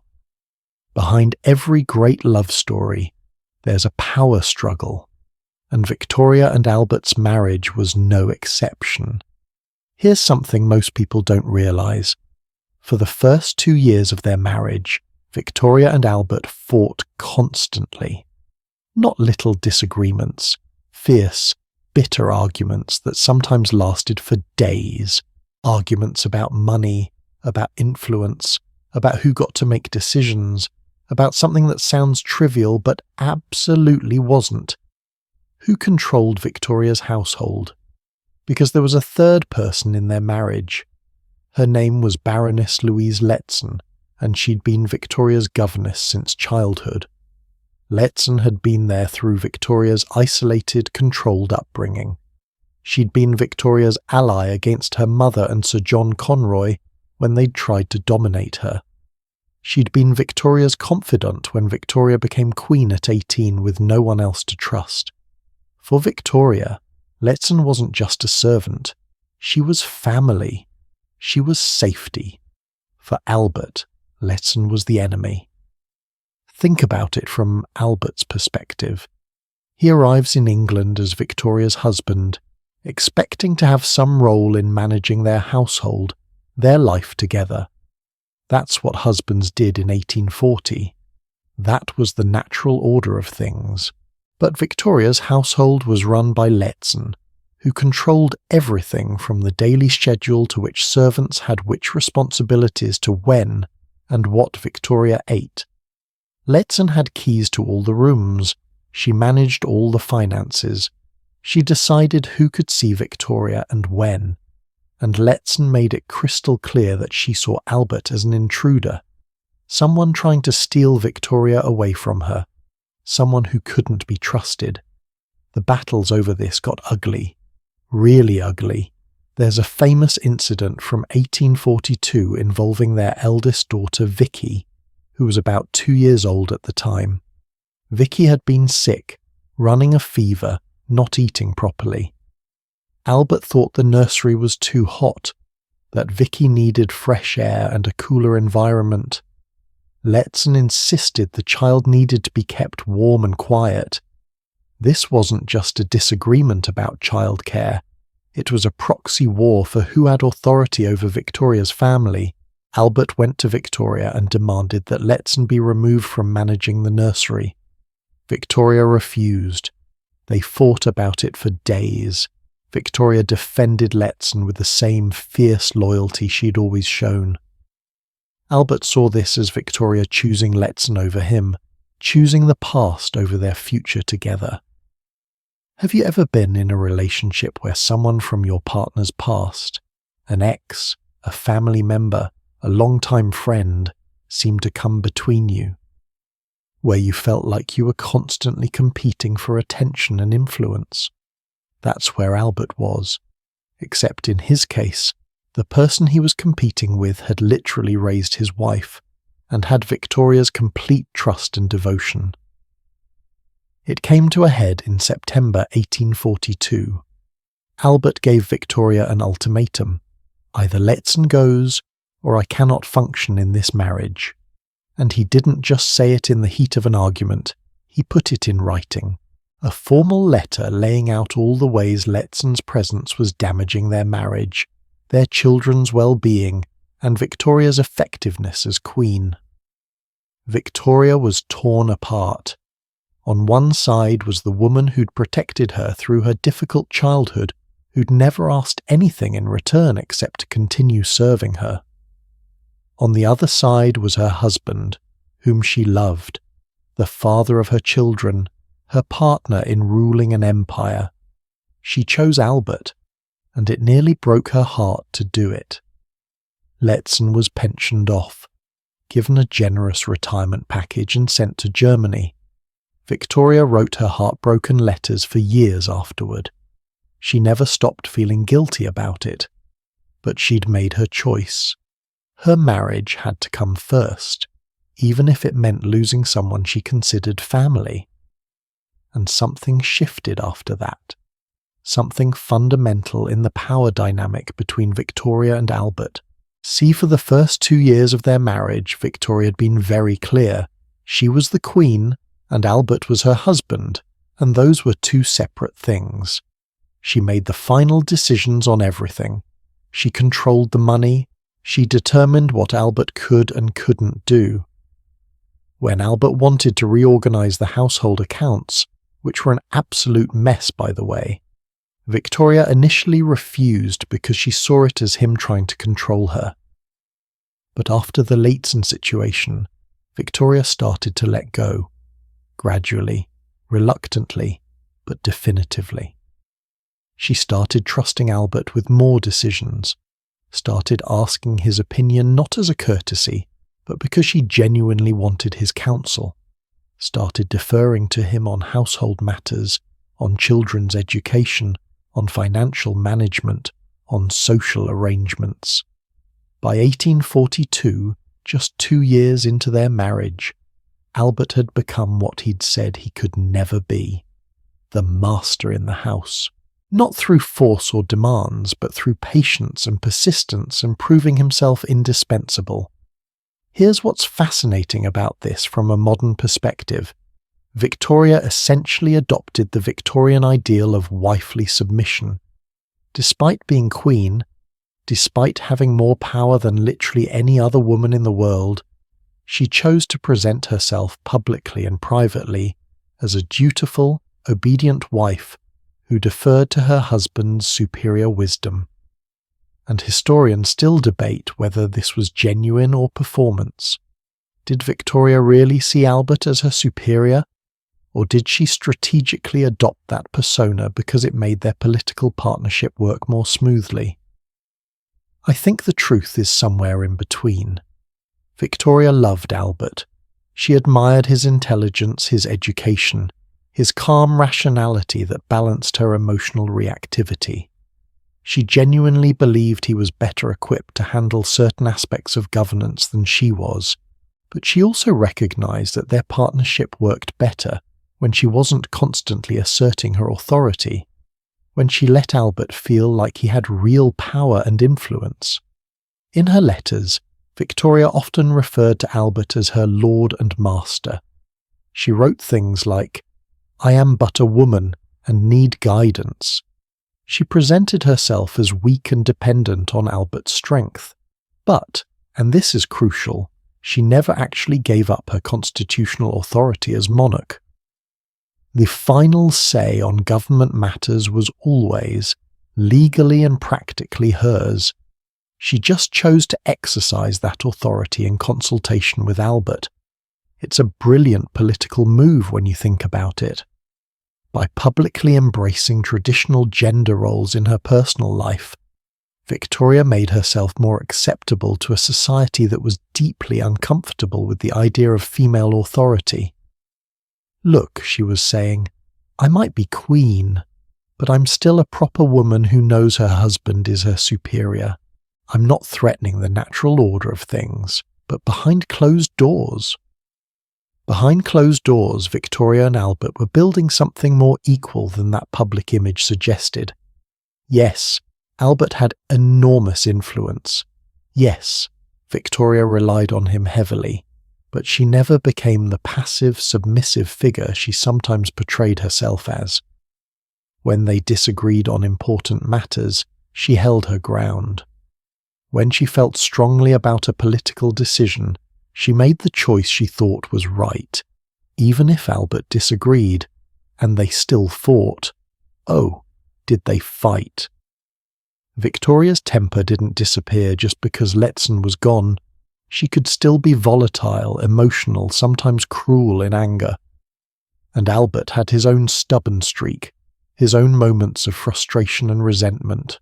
There's a story from the late 1840s, I wish I could tell you the exact date, but the sources are vague, where Victoria and Albert had such a fierce argument that Albert retreated to his private rooms and locked the door. Victoria followed him, pounding on the door, demanding he let her in. "Who is it?" Albert called through the door. "The Queen of England," Victoria shouted back. Silence. Albert didn't open the door. Victoria knocked again. "Who is it?" Albert repeated. This time Victoria said more quietly, "Your wife." And Albert opened the door. Now, I've seen that story told as romantic. Look how Albert taught Victoria humility. Taught her that in their marriage she needed to be a wife first and a queen second. But I think it's more complicated than that. Because Albert was essentially forcing Victoria to choose, in that moment, between her identity as monarch and her identity as his partner. He was saying, "Your authority as queen means nothing to me if you're not also willing to be vulnerable as my wife. That's a lot to demand, isn't it? Especially from someone whose entire sense of security and safety was bound up in her role as queen." Victoria had spent her childhood powerless. The crown gave her power, agency, control over her own life, and Albert was asking her to willingly set that aside, to be just his wife, to be the less powerful person in the relationship. The fact that she did it, that she chose to knock again and identify herself as his wife rather than walking away, tells you how much she loved him. But it also tells you the cost of that love. Every time Victoria chose Albert over her own authority, she was giving up a piece of the independence she'd fought so hard to claim. And yet, paradoxically, their relationship worked better for it. The more Victoria allowed Albert to lead in their personal life, the more effectively they functioned as a political partnership. It's like they found a balance. Victoria held the constitutional power, but Albert wielded the practical influence. Victoria made the final decisions, but Albert shaped those decisions through advice and persuasion. Victoria wore the crown, but Albert was the architect of how that crown was used. By the 1850s, 10 years into their marriage, this system had become so established that foreign dignitaries and British politicians routinely met with Albert before meeting with Victoria. They knew that to influence Victoria, they needed to convince Albert first. Some ministers even complained about it, arguing that Albert was exercising power without being accountable to Parliament or the people. But Victoria didn't care.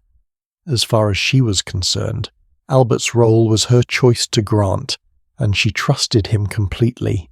Here's what I find most remarkable. They managed to create a marriage that was both revolutionary and deeply traditional at the same time. Revolutionary because Victoria, as a female monarch, should have held all the power, and instead she chose to share it with her husband in ways that went far beyond what was constitutionally required. Traditional because they ultimately settled into gender dynamics that looked a lot like any Victorian marriage. Husband as decision-maker, wife as supporter and nurturer. Was this feminist? Was Victoria betraying her own power by deferring to Albert so completely? Or was she actually exercising the ultimate form of power, the power to choose how much authority to delegate and to whom? I honestly don't know the answer. I think different people will see it differently depending on their own experiences and values. What I do know is this. Victoria and Albert figured out how to make their marriage work despite impossible circumstances. A reigning queen married to a man with no constitutional power. A woman who craved both independence and partnership. A man who needed to feel useful and respected, but who would always legally be subordinate to his wife. They could have let those contradictions destroy their marriage. They could have spent 20 years locked in constant power struggles, making each other miserable. Instead, they found a way to build something functional and by most accounts genuinely loving. But, and this is important, it only worked because both of them were willing to compromise. Victoria had to give up some of her jealously guarded independence. Albert had to accept that he would never have official recognition of his role, never have the titles and authority that his actual influence deserved. They both had to be flexible enough, patient enough, and committed enough to keep negotiating and renegotiating the terms of their partnership. And sometimes they just had to agree to disagree and move on. Not every fight got resolved. Not every tension got released. Marriage isn't about fixing everything. It's about deciding what's worth fighting for and what's worth letting go. It's about choosing each other even when you're angry, even when you're frustrated, even when you're absolutely certain the other person is wrong about something. Victoria and Albert figured that out. It took them years, and there were moments when it seemed like they might not make it. But they did. They built a marriage that was messy and complicated and sometimes infuriating for both of them, and also deeply loving, genuinely respectful, and remarkably effective.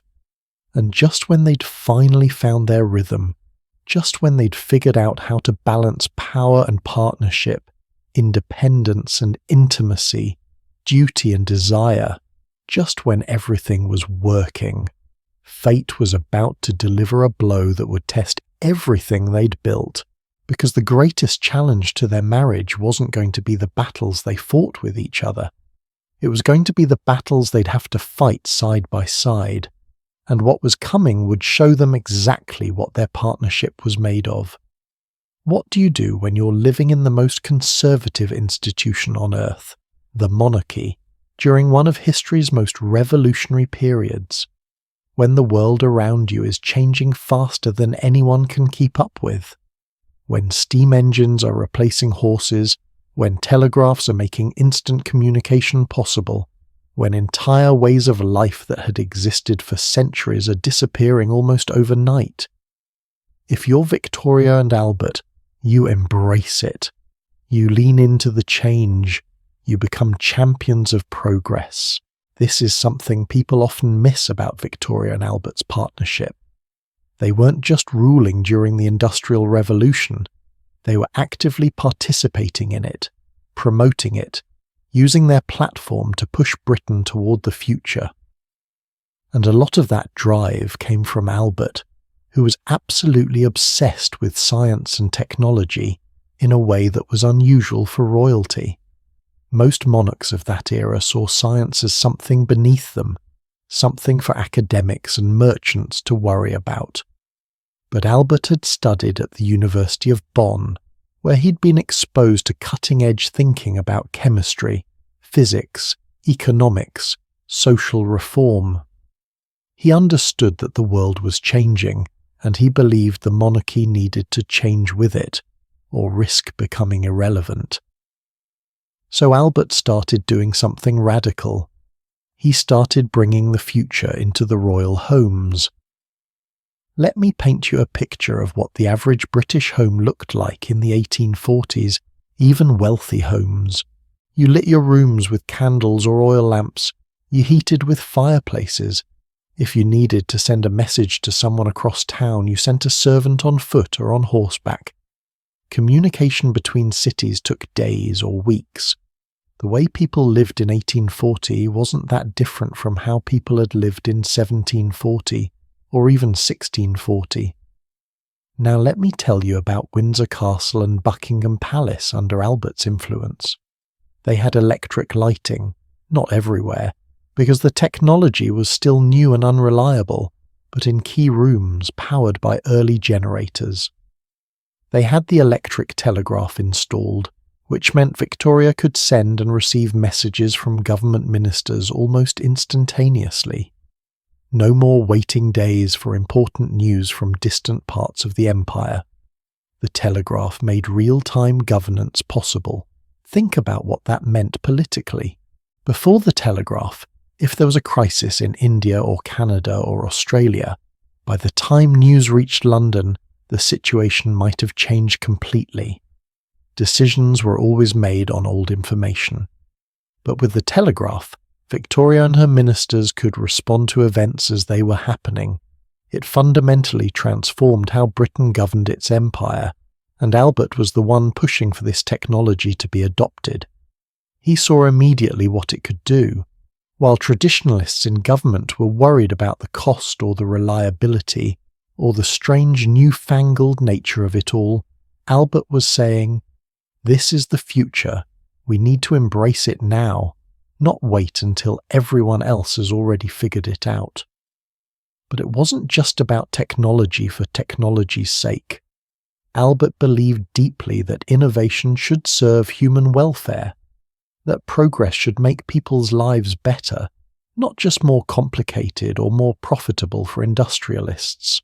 One of Albert's great passions was education reform, and this gets to something really important about how he saw the world.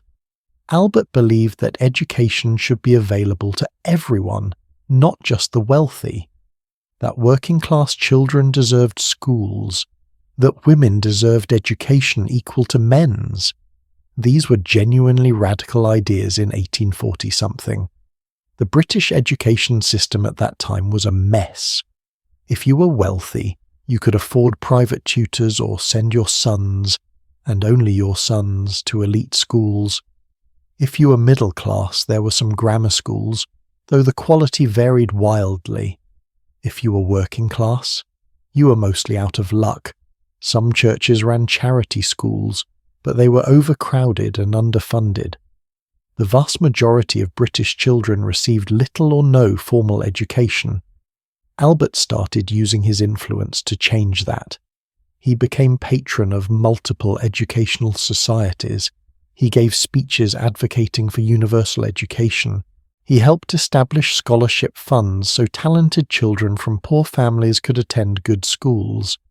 He supported the expansion of technical colleges, where working-class men could learn trades and skills that would help them succeed in the new industrial economy. And here's what made Albert's approach so effective. He didn't just give speeches and donate money. He visited these schools personally. He met with students and teachers. He asked questions about what was working and what wasn't. He actually cared about the details of implementation, not just the grand vision. There's a story about Albert visiting a mechanics institute, essentially a technical school for working-class men learning skilled trades.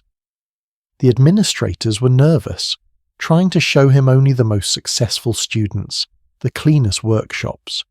But Albert insisted on seeing everything: the struggling students, the equipment that was broken or outdated, the cramped classrooms. He wanted to understand the real challenges, not just see a sanitized version prepared for royal inspection. And then he went back to London and lobbied for funding to help fix those problems. He used his access to wealthy industrialists and politicians to get resources directed to these schools. He made education reform fashionable among the elite by demonstrating his own commitment to it. Albert also championed something that seems obvious now, but was controversial then: the idea that education should include practical skills, not just classical subjects. The traditional British education system for the upper classes was all Greek and Latin, history and literature. Useful for producing gentlemen scholars, not so useful for a world that needed engineers and scientists and skilled manufacturers. Albert pushed for science education, for technical training, for subjects that would help Britain maintain its economic leadership in an industrializing world. And he modelled this with his own children, remember? The Swiss cottage at Osborne House where the royal children learned gardening and carpentry and cooking. Albert practicing what he preached, even with his own family. But education wasn't Albert's only cause. He was also a passionate advocate for the abolition of slavery worldwide. Now Britain had abolished the slave trade in 1807 and abolished slavery throughout most of the British Empire in 1833. before Victoria even became queen. But slavery still existed in other parts of the world, including the United States, Brazil, parts of Africa and Asia. Albert used every opportunity he had to speak against slavery and the slave trade. He gave speeches at anti-slavery societies. He met with abolitionists from other countries and offered them royal support and encouragement. When the American Civil War broke out in 1861, Albert was firmly on the side of the Union, seeing the war partly as a moral struggle over slavery, though he also urged caution in Britain's diplomatic approach because he didn't want Britain dragged into the conflict militarily. There's actually evidence that Albert helped prevent Britain from intervening on the side of the Confederacy. The British textile industry depended heavily on cotton from the American South, and there was significant pressure from British manufacturers to recognise the Confederacy and help break the Union blockade so cotton could flow again. But Albert argued that supporting the Confederacy would put Britain on the wrong side of history, would align Britain with the cause of slavery. His influence helped keep Britain neutral, which probably helped the Union ultimately win the war. And then there was Albert's work on social reform within Britain itself. He was appalled by the living conditions in Britain's rapidly growing industrial cities. Workers crammed into slums with no sanitation, no clean water, diseases spreading like wildfire, child labour in factories and mines, working hours that literally worked people to death. Albert couldn't change all of this. The monarchy didn't have that kind of direct power over domestic policy. But he could draw attention to these problems. He could visit workers' housing and let the newspapers report on how shocked he was by the conditions. He could champion model housing projects that showed how working-class homes could be built more safely and hygienically. He could use his presidency of the Society for Improving the Condition of the Labouring Classes to promote better housing standards and workplace protections.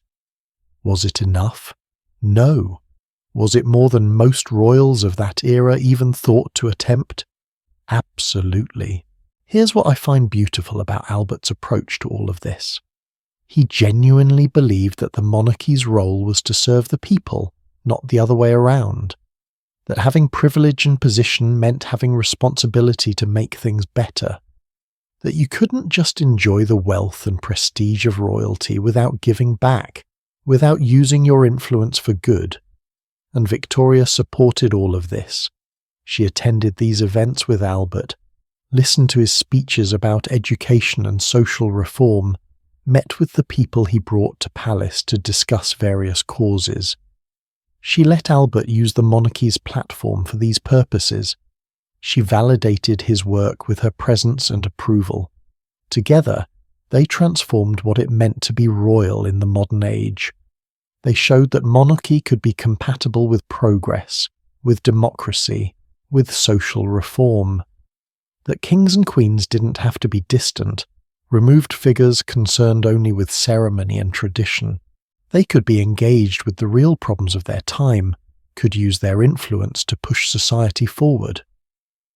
Think about the innovations that became standard in royal life under Victoria and Albert's influence. Regular royal visits to factories, hospitals, schools, connecting the monarchy with ordinary people's lives. Royal patronage of charitable organisations, using the prestige of royal association to raise funds and awareness for important causes.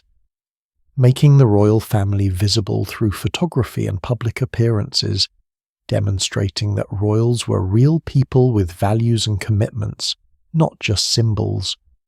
This was the model that future British monarchs would follow. Queen Elizabeth II, for example, with her hundreds of patronages, her visits to communities throughout Britain and the Commonwealth, her careful maintenance of the monarchy's relevance by connecting it to social causes and public service.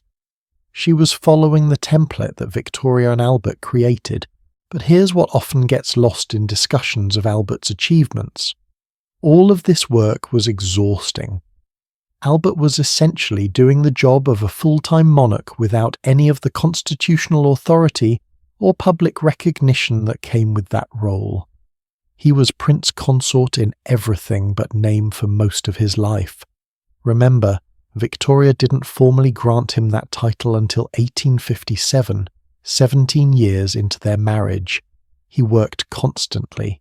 Morning meetings, reviewing government papers, afternoon visits to schools or hospitals or industrial sites, evening receptions with foreign dignitaries, late nights writing speeches or correspondence or memoranda on various policy issues. He rarely took time off. He rarely relaxed. His health started to suffer from the pace he was keeping. Chronic stomach problems, recurring bouts of illness that he just pushed through because there was always more work to do. Victoria worried about him. She could see he was wearing himself down. But Albert couldn't seem to stop, maybe because he felt he had to prove himself, to justify his position. Maybe because he genuinely cared too much about too many things to prioritize.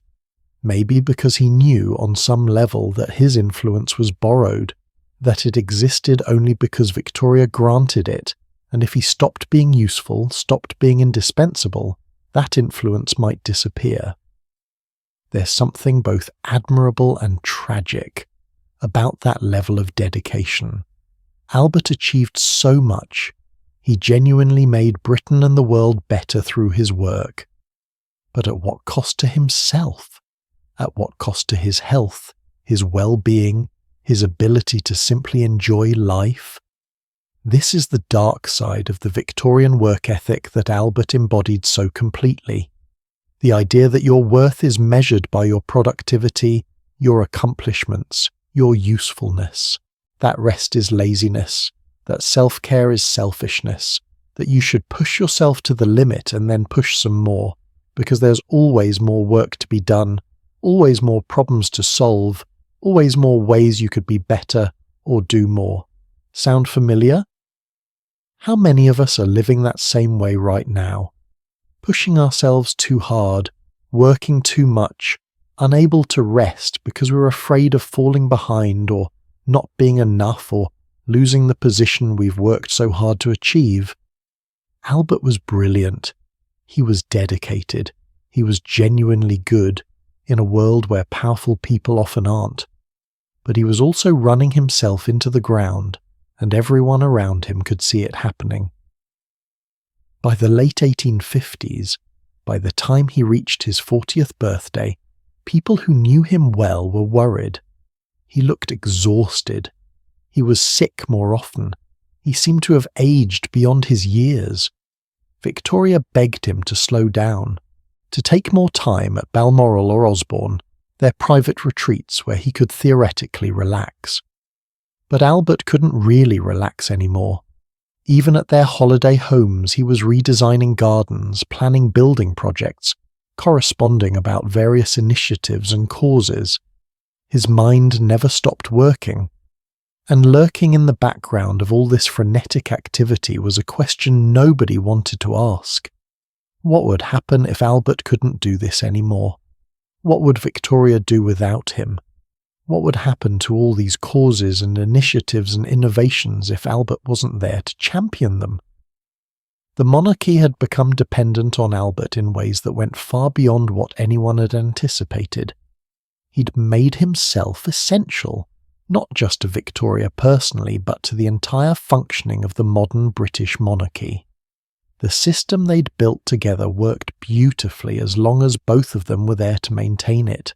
But systems built around specific people are always fragile, always vulnerable, and though nobody knew it yet, though everyone assumed Albert would be there for decades to come, guiding Victoria and Britain into the future, time was running out much faster than anyone imagined.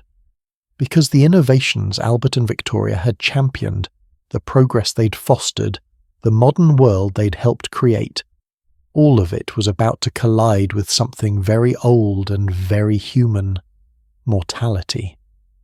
And when that collision came, It would shatter everything they'd built and leave Victoria facing a question she'd never had to answer before. Who was she without Albert? Could she rule without him? Could she even survive without him?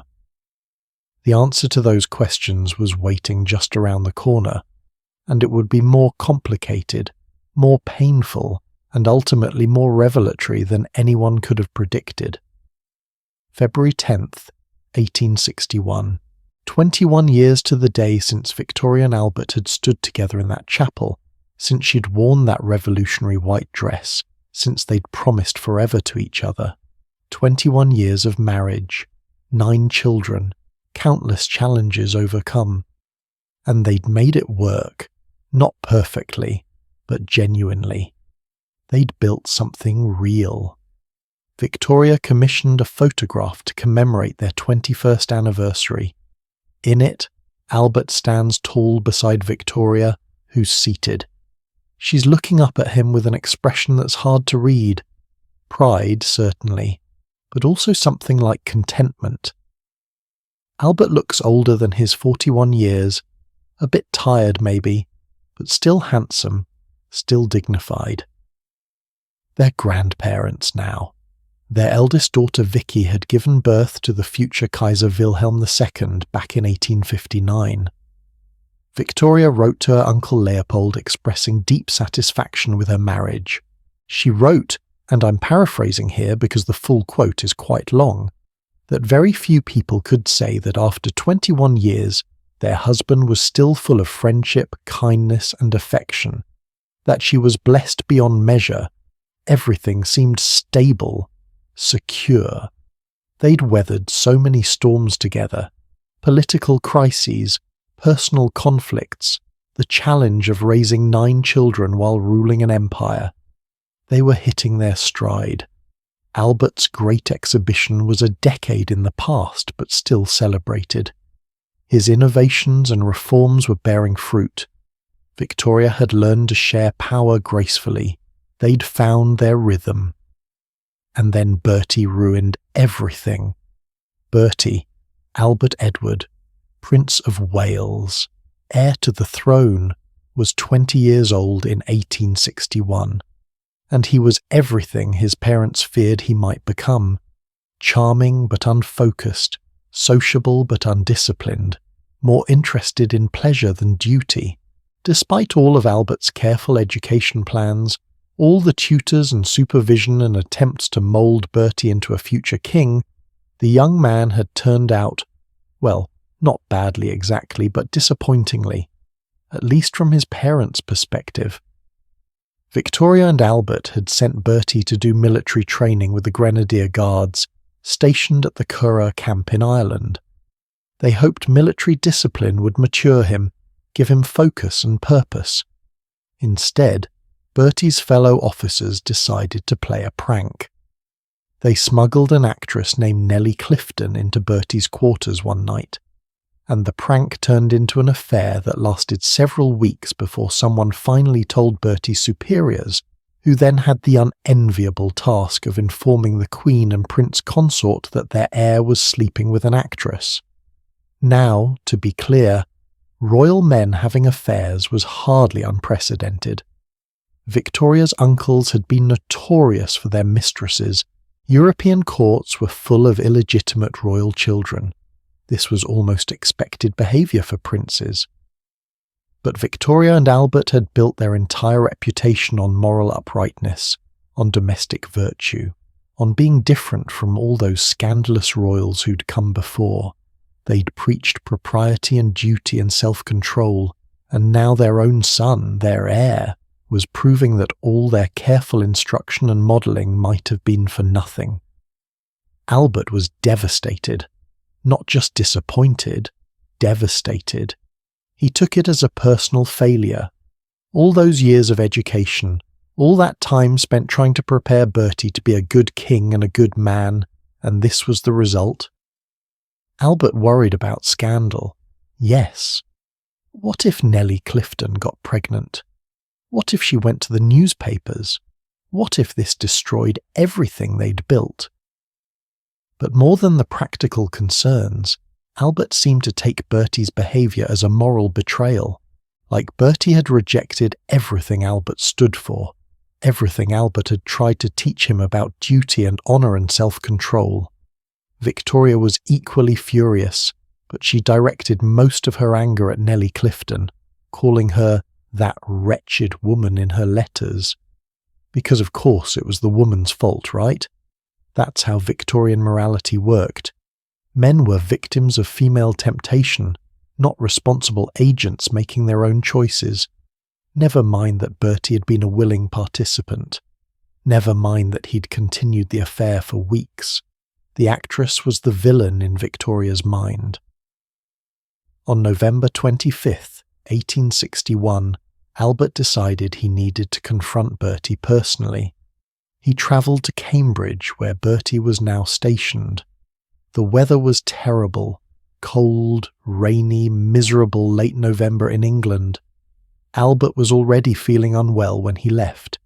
He'd been sick on and off all year, dealing with stomach problems and general fatigue. But he insisted on going. This was too important to delegate. Father and son had a long, difficult conversation. Walking through Cambridge in the rain, Albert trying to make Bertie understand the seriousness of what he'd done, the potential consequences, the disappointment he'd caused. Bertie, for his part, was appropriately contrite. He apologised, promised to do better, showed genuine remorse, and Albert, being Albert, forgave him, or tried to. He wrote to Victoria afterward that he thought Bertie understood now, that perhaps this crisis would be the making of the young man. But Albert returned from Cambridge sicker than when he'd left. The cold, the rain, the stress of the confrontation, the emotional toll of feeling like he'd failed as a father, it all took something out of him. He complained of feeling exhausted, of stomach pains that were worse than usual, of not being able to sleep properly, and he didn't recover. Days turned into a week into 2 weeks, and Albert just kept getting sicker. Doctors were called. The best physicians available. They examined him, prescribed various treatments, but nothing seemed to help. Victoria watched her husband deteriorate, watched him go from tired to genuinely ill to frighteningly weak, and she was terrified. By early December, Albert was mostly bedridden. He couldn't work at his desk anymore, couldn't attend meetings, could barely get through a day without collapsing from exhaustion. The doctors began whispering a diagnosis. Typhoid fever. Typhoid. In 1861, that was essentially a death sentence. There was no cure, no effective treatment. You either survived it or you didn't, and plenty of people didn't. The mortality rate was something like 20%. 1 in 5 people who contracted typhoid died from it. Victoria refused to believe it. She couldn't believe it. Albert was only 42 years old. 42. That's not old. People didn't just die at 42, not people like Albert who'd always been healthy and strong and capable. This was just a bad illness, a temporary setback. He'd recover. He had to recover. But Albert knew. Somehow, he knew. On December 13th, he asked to see his children. All of them. He was too weak to sit up properly, so they came to his bedside.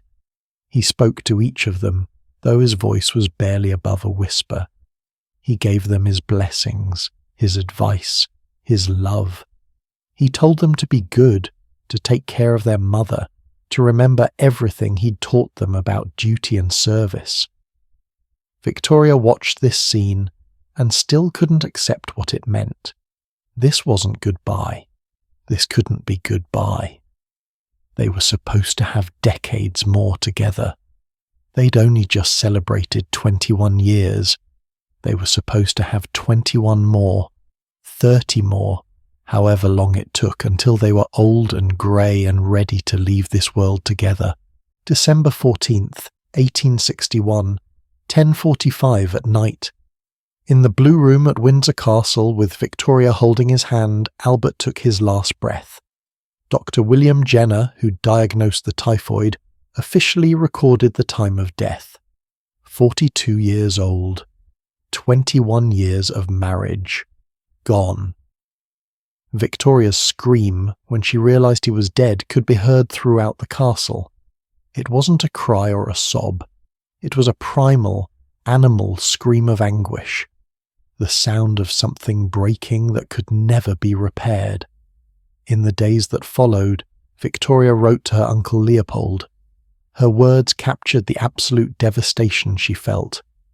To be cut off in the prime of life, to see our pure, happy, quiet, domestic life, which alone enabled me to bear my much disliked position, cut off at 42, when I had hoped with such instinctive certainty that God never would part us. Let's pause there. Our pure, happy, quiet domestic life, which alone enabled me to bear my much disliked position. Victoria had been queen for almost 24 years by this point, and she still described her position, being queen of the most powerful empire on earth, as much disliked. The only thing that had made it bearable was Albert, their partnership, their love, their shared life. And now that was gone, ripped away without warning, and she was supposed to just continue being queen. How? Victoria blamed Bertie. In her grief and rage, she fixated on the timeline. Albert had been fine until he went to Cambridge. He'd gotten sick after dealing with Bertie's scandal. Therefore, Bertie had killed his father. It was Bertie's fault. That dreadful business, as she called it, had killed Albert. Now, medically speaking, this made no sense. Typhoid fever has an incubation period of 1 to 3 weeks.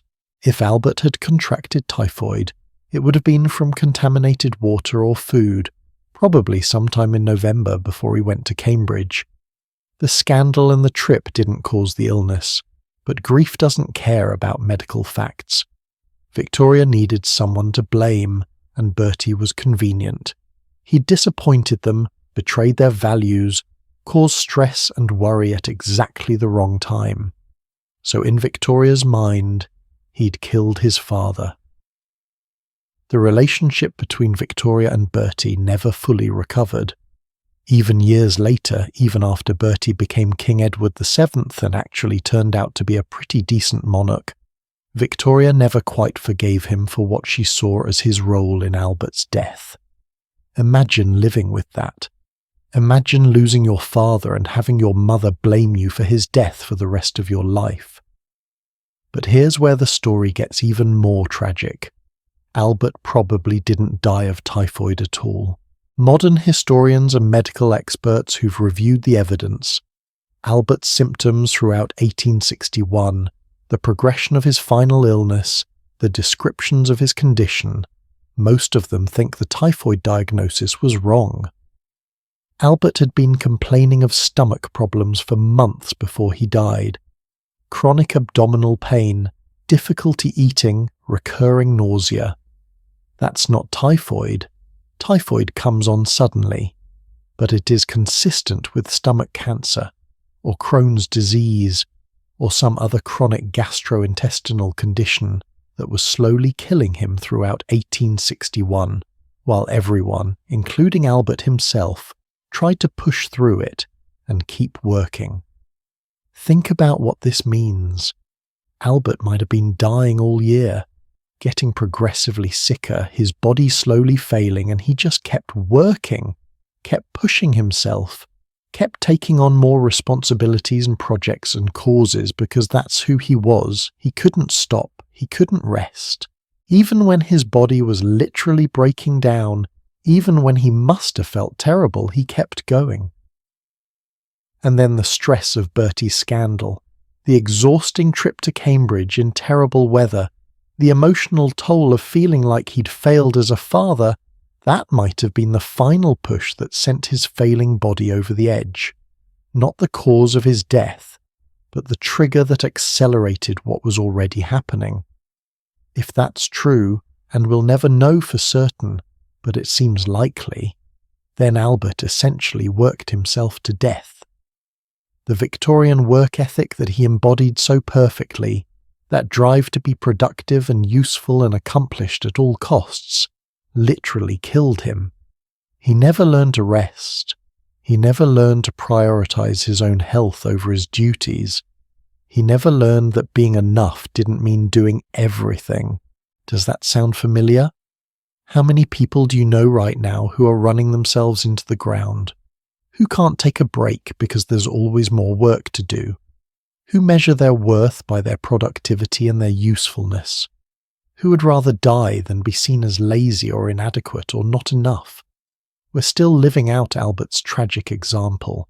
We're still killing ourselves with the same work ethic that killed him, and we call it ambition, dedication, commitment.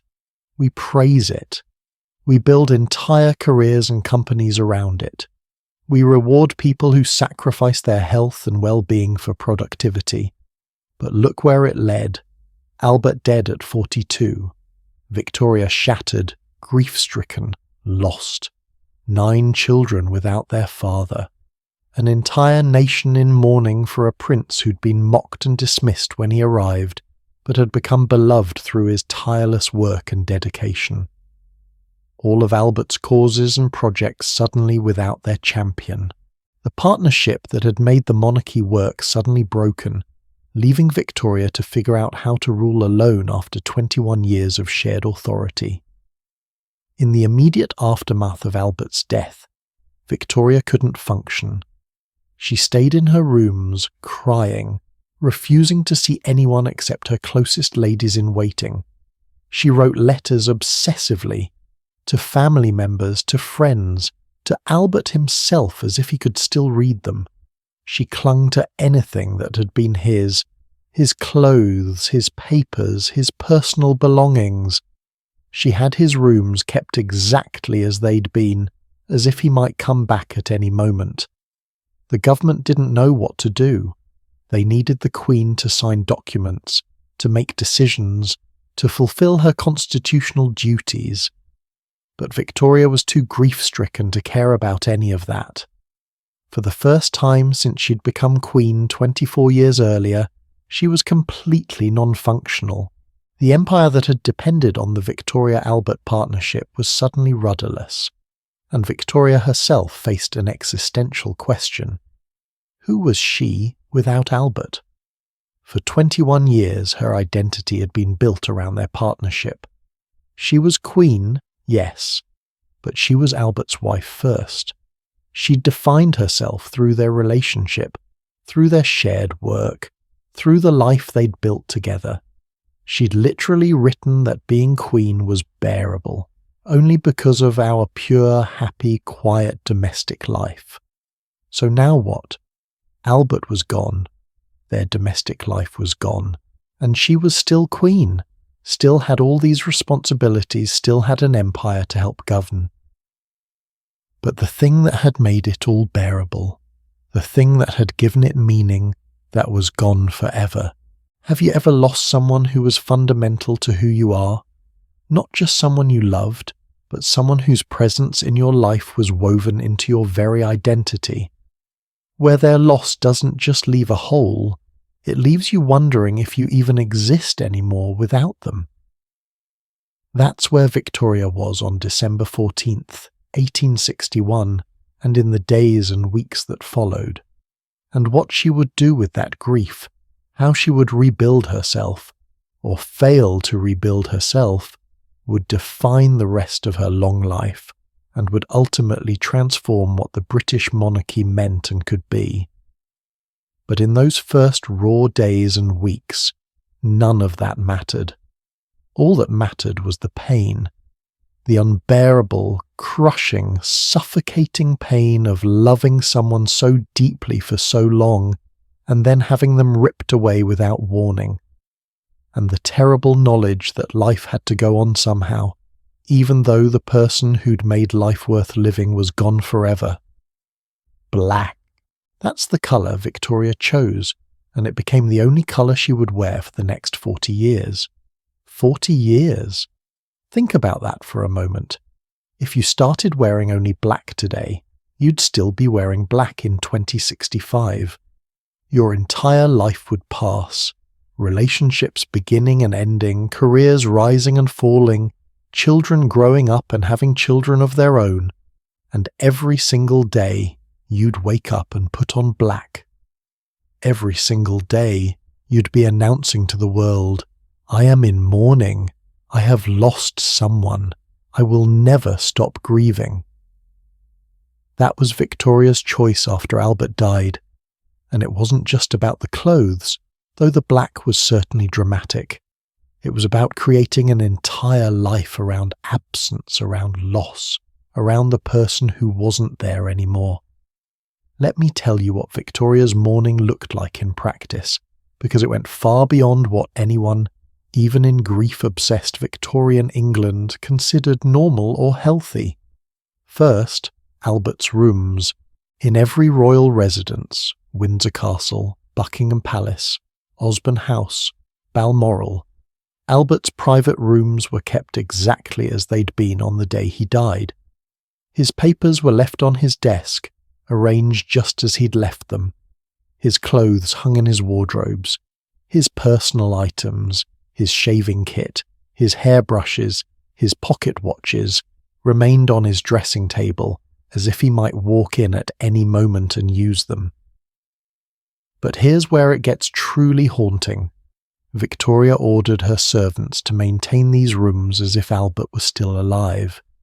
Every morning, fresh hot water for shaving was brought to his rooms and placed in the basin. Every day, his linens and towels were changed. The fireplaces were lit in winter to keep the rooms warm. It was like maintaining a shrine, except the shrine was pretending the person wasn't actually dead. Can you imagine being a servant tasked with this? Every morning carrying hot water to a dead man's room, carefully arranging towels that no one would use, maintaining the fiction that at any moment Prince Albert might return and need his things. It must have been deeply unsettling. But Victoria insisted on it, and she kept this practice going for the remaining 40 years of her life. At night, Victoria took Albert's dressing gown to bed with her. She would hold it, sleep with it beside her, as if having something that had touched his skin could somehow keep him close. She also kept a plaster cast of Albert's hand on her nightstand, so she could reach out in the dark and touch it, imagining she was still holding his hand. Now, before we judge this too harshly, let's acknowledge something. Grief makes us do strange things. We keep our loved ones' clothes because they still smell like them. We leave voicemails saved because we can't bear to delete the sound of their voice. We visit graves and talk to headstones as if the person can hear us. Victoria's behaviours were an extreme version of what many grieving people do. She just had the resources to take it much, much further than most people can. But Victoria didn't stop at private mourning rituals. She withdrew from public life almost completely. For the first 5 years after Albert's death, from 1861 to 1866, Victoria barely appeared in public at all. She wouldn't attend Parliament openings. She wouldn't host state dinners or receptions. She refused most ceremonial duties. She basically disappeared from London, spending most of her time at Windsor, Osborne or Balmoral, her private estates where she could avoid public scrutiny. She did continue her official government work, reading papers, signing documents, meeting with ministers when absolutely necessary. She was still functioning as a constitutional monarch in that sense, but all the visible parts of being queen, all the ways the monarchy connected with ordinary people, all of that stopped. Victoria became known as the Widow of Windsor, a ghost haunting her castles, invisible to her people, present only as an absence. Initially, the British public was sympathetic. They understood grief. They'd lost people too. And they'd loved Albert by the end, his great exhibition, his charitable work, his obvious dedication to Britain despite being German. So when Victoria withdrew to mourn, people said, "Give her time. She's suffered a terrible loss. She deserves space to grieve." But 1 year became 2, 2 became 5, 5 became 10, and people started asking, when is she coming back? When will we have a queen again, not just a widow? By the late 1860s, sympathy was turning to frustration. Newspapers started publishing critical articles. Political commentators questioned whether Victoria was still fit to rule if she refused to do any of the public-facing parts of the job. Republican movements, people arguing that Britain should abolish the monarchy and become a republic, started gaining traction. Not a lot of traction, but more than had existed in decades. The crisis point came in 1871 when a pamphlet was published called "What Does She Do With It?" The pamphlet laid out in detail how much money Parliament paid to support the royal family, and it asked, quite pointedly, what exactly the British people were getting in return for that expense. Victoria wasn't appearing in public. She wasn't performing ceremonies. She was just sitting in her castles, mourning and collecting her allowance from the taxpayers. Was that really worth the cost? The pamphlet circulated widely. It was discussed in Parliament. It became a genuine political controversy. For the first time since early in Victoria's reign, there was serious question about whether the monarchy itself might be in danger. Not from foreign invasion or political revolution, from irrelevance. From a queen who'd made herself invisible and seemed to have forgotten that monarchy survives only as long as the people believe it serves a purpose. Victoria's response to this crisis was complicated. Part of her didn't care. She wrote in her letters that the public didn't understand what she'd lost, that they had no right to demand she perform for them like some sort of circus animal. She'd lost her beloved husband, her partner, her anchor.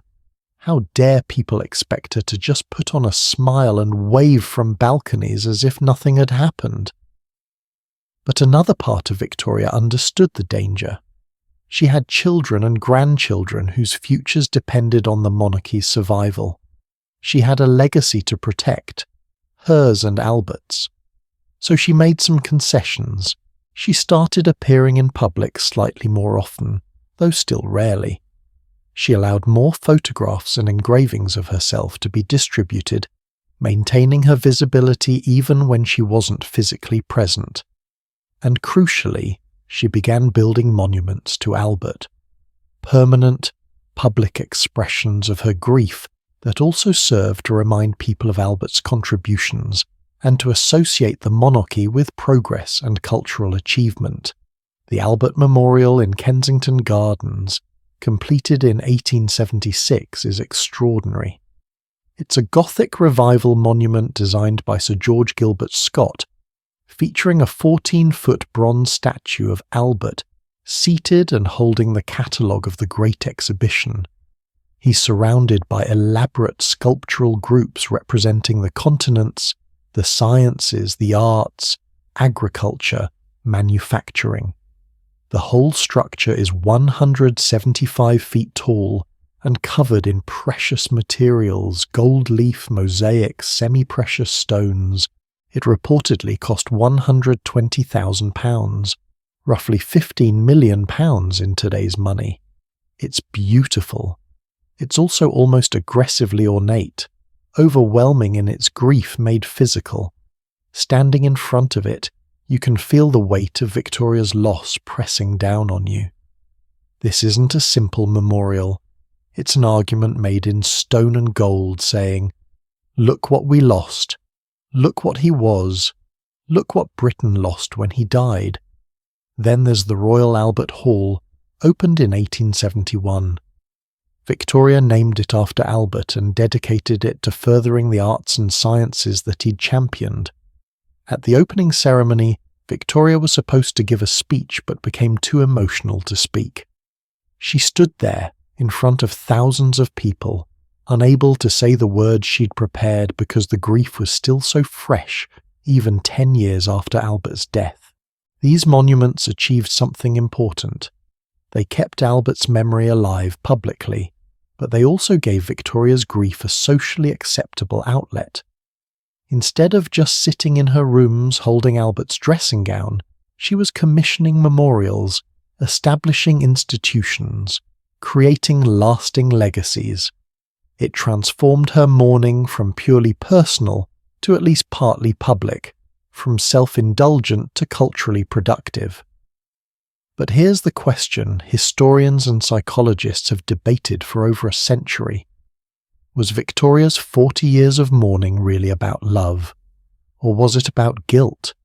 Think about their relationship, all those fights in the early years, Victoria's volatile temper and emotional outbursts, the times she prioritized Letson over Albert, the way she relied on him for everything by the end, making him work himself literally to death. Did Victoria mourn so excessively because she loved Albert so much? Or because she felt guilty about how their relationship had been? Because she knew, on some level, that she'd been complicit in his death through her demands and dependence?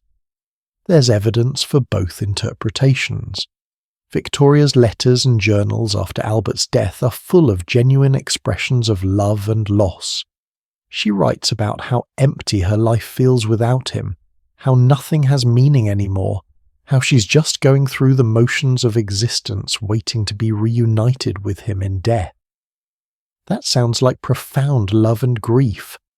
But there's also guilt woven through everything. She blames herself for not recognizing how sick Albert was sooner. She obsesses over their last conversations, analyzing whether she said the right things, whether she showed enough appreciation for him while he was alive. She writes about how unworthy she was of him, how he was an angel and she was just a flawed, difficult woman who didn't deserve his patience and devotion. And then there's the rage at Bertie, which reads less like grief and more like displaced guilt. By blaming Bertie for causing Albert's death through his scandal, Victoria didn't have to confront her own role in Albert's exhaustion and illness. She could be angry at Bertie instead of at herself, could direct all that complicated emotion outward instead of inward. The truth is probably that Victoria's mourning was motivated by both love and guilt, mixed together in ways that even she couldn't untangle. She genuinely loved Albert and grieved his loss.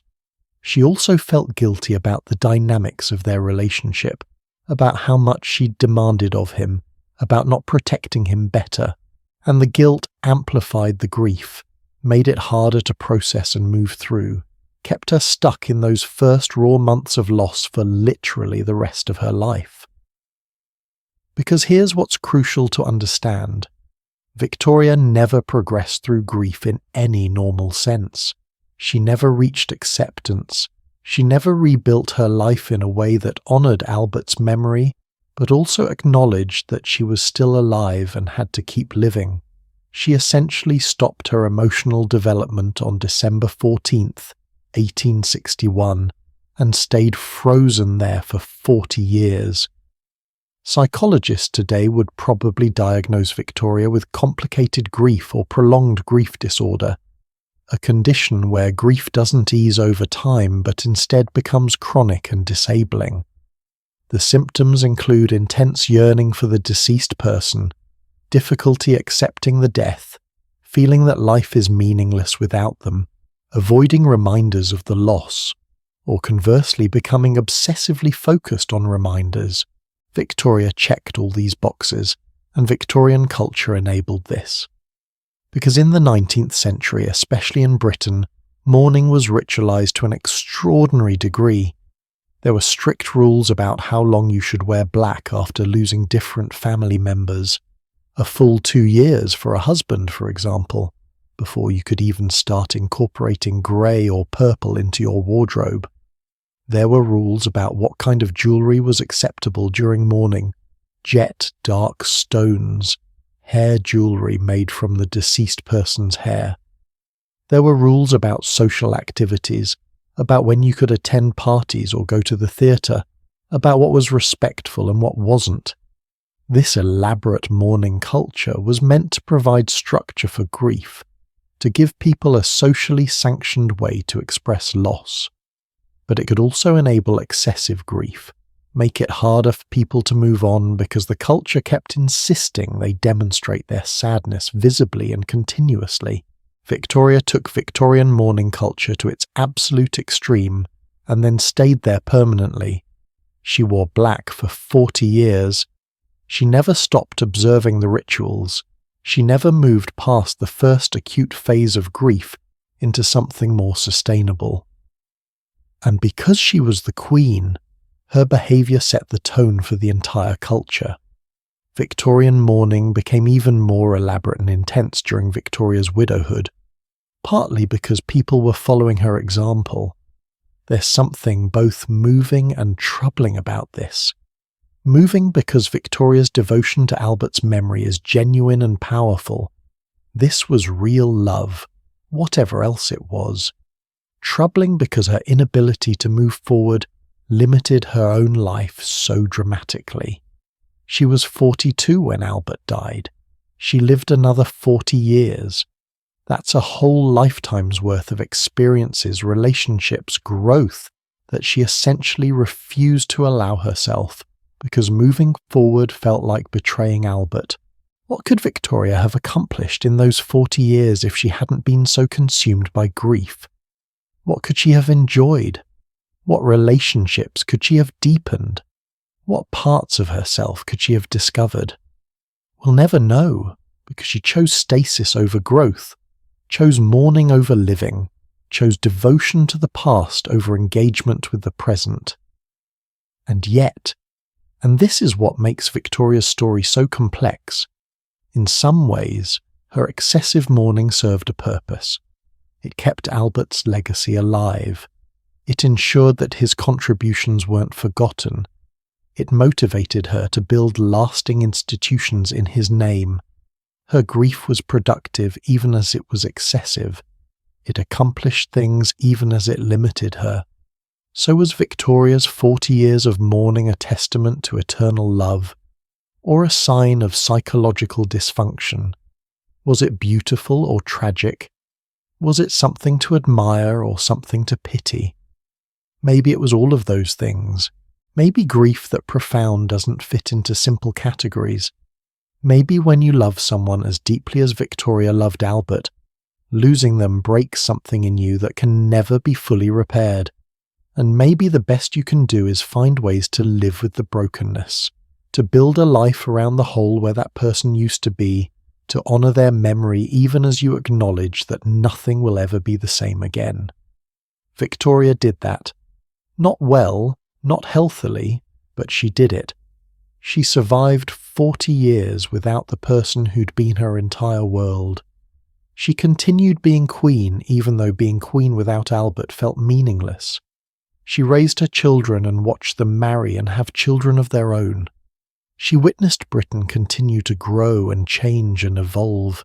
She was there for all of it, even though part of her had died on December 14th, 1861, and never came back. And through all those years, through all that grief and all those mourning rituals and all that devotion to a man who was gone, Victoria was building something else too, something bigger than her personal loss. She was creating a legacy that would stretch far beyond her own life, far beyond Albert's life, far beyond anything either of them could have imagined when they first met at that birthday party in 1836. A legacy written in the lives of their descendants, in the institutions they'd built, in the very concept of what monarchy could mean in the modern world. But to understand that legacy, to see how two people's love story rippled out to touch millions of lives across continents and generations, we need to look beyond Victoria's grief to what she and Albert created together. We need to see their 9 children and 42 grandchildren and 87 great-grandchildren scattering across Europe, carrying Victoria and Albert's genes and values and complications into throne rooms from Britain to Russia to Germany to Spain. We need to see how a love that burned so bright and ended so tragically became the foundation for dynasties, for alliances, for conflicts that would reshape the world. Because the story of Victoria and Albert doesn't end with Albert's death. It just transforms into something larger and stranger, and ultimately more consequential than either of them could have possibly foreseen. 9 children. When Victoria and Albert started their family, they probably imagined normal things. Maybe their children would be happy, healthy, successful. Maybe some would go into military service or marry well or make the family proud. Normal parental hopes, just on a royal scale. What they couldn't have imagined, what nobody could have imagined, was that their family tree would become a map of European power, that their descendants would sit on thrones from Britain to Russia to Germany to Spain to Norway to Romania to Greece, that within 2 generations Victoria and Albert's genes would be woven through virtually every major royal house in Europe, creating connections so dense that by 1914 most of Europe's monarchs were either related by blood or marriage. Victoria would become known as the grandmother of Europe. And that wasn't just a cute nickname, it was a literal description of how European politics worked in the late 19th and early 20th centuries. Family reunions weren't just awkward dinners with relatives you barely knew. They were diplomatic summits where the future of nations was quietly negotiated over tea. Let me show you how this happened. How 2 people's 9 children became the foundation for a dynasty that would touch millions of lives and ultimately help trigger one of the deadliest conflicts in human history. We've already talked about Vicky, the eldest, brilliant, strong-willed, married to Crown Prince Frederick of Prussia, who would briefly become German Emperor Frederick III. Vicky and Frederick only got 99 days on the throne before Frederick died of throat cancer, but their son, Victoria and Albert's grandson, became Kaiser Wilhelm II, who would rule Germany from 1888 to 1918. Remember that name. We'll come back to Wilhelm. Then there was Alice, who married Ludwig IV, Grand Duke of Hesse. Alice was remarkable. She became a pioneering advocate for nursing and healthcare, directly inspired by Florence Nightingale. She established nursing schools and hospitals, pushed for better public health standards. She died young, at 35, from diphtheria that she likely caught while nursing her own children through the illness. But her legacy lived on through her children, including one daughter named Alex, who became Alexandra Feodorovna, Empress of Russia, wife of Tsar Nicholas II. That's Victoria's granddaughter, married to the last Tsar of Russia. Again, remember that. Helena married Prince Christian of Schleswig-Holstein and became known for her charitable work, serving as president of multiple nursing organizations.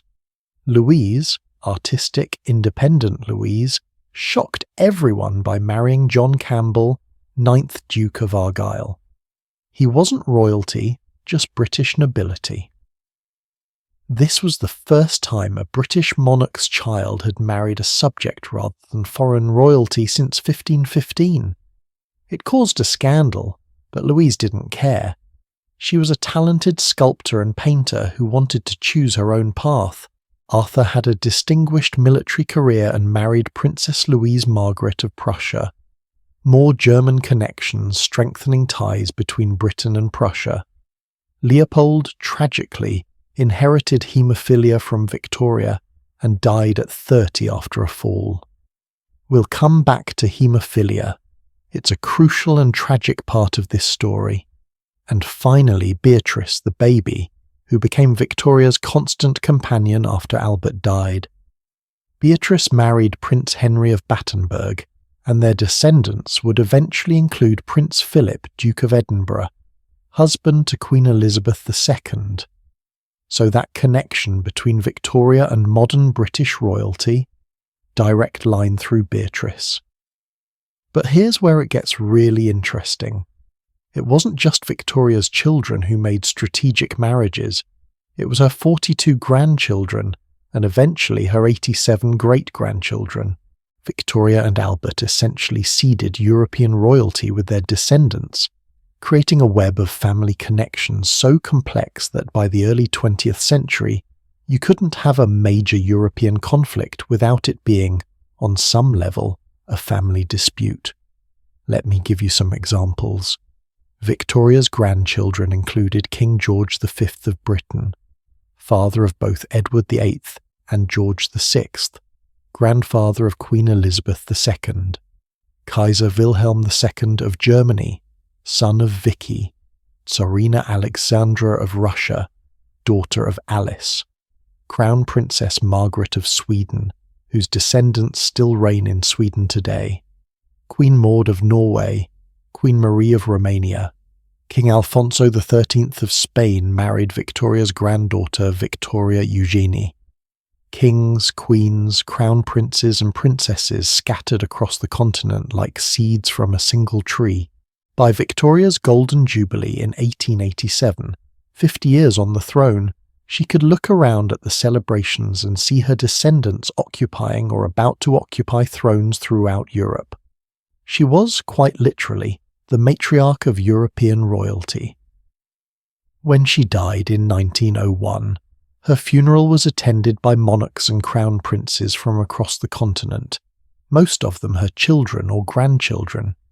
It must have been an extraordinary moment, all these kings and queens and princes, rulers of vast empires and nations, gathering to mourn their grandmother.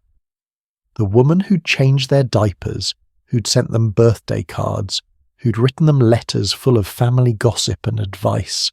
She was also the thread connecting all of them, the origin point of their power and position. Victoria and Albert had envisioned these marriages as ways to create peace through family connection. If European monarchs were all related, the thinking went, they'd be less likely to go to war with each other. Blood ties would prevent bloodshed. Family loyalty would trump national ambition. It was a beautiful idea, and it was completely, tragically wrong. Because in 1914, when tensions that had been building for years finally exploded into World War I, Victoria's grandchildren found themselves on opposite sides. King George V of Britain, Kaiser Wilhelm II of Germany, and Tsar Nicholas II of Russia, all first cousins, all grandchildren of Victoria, leading their nations into a war that would kill millions. Wilhelm and George looked so similar they could have been brothers. There are photographs of them together in their youth, wearing matching naval uniforms, laughing. Nicholas and George looked so alike that people sometimes mistook them for each other. These weren't distant relatives who'd never met. These were cousins who'd grown up attending the same family gatherings, who'd played together as children, who'd corresponded regularly. And now they were enemies. German armies were fighting British armies. Russian armies were fighting German armies. Victoria's family tree had become a map of the conflict, with her descendants literally killing each other's subjects on battlefields across Europe. The irony, the horrible, tragic irony, is that the very family connections Victoria and Albert had created to ensure peace ended up making the war even more complicated and painful. These weren't just nations in conflict, these were relatives in conflict. The war had a personal dimension that made it even more bitter, even harder to end. There's a famous telegram exchange between Wilhelm and Nicholas in the days before war was officially declared, where they are addressing each other as Willie and Nicky, using their childhood nicknames, begging each other to step back from the brink.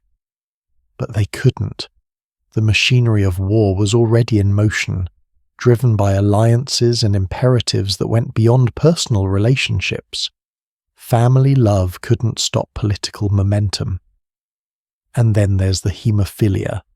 Victoria's other legacy to Europe, though this one was unintended and devastating. Haemophilia is a genetic disorder where blood doesn't clot properly. Even minor injuries can cause dangerous bleeding. Before modern treatment, severe haemophilia was often fatal. The disease is carried on the X chromosome, which means women can be carriers without having symptoms themselves, but they can pass it to their sons, who will have the disease. Victoria was a carrier. We don't know where the mutation came from. It might have been spontaneous, a random genetic change that occurred in Victoria or in one of her parents. But once Victoria had it, she passed it to several of her children. Leopold had it and died young.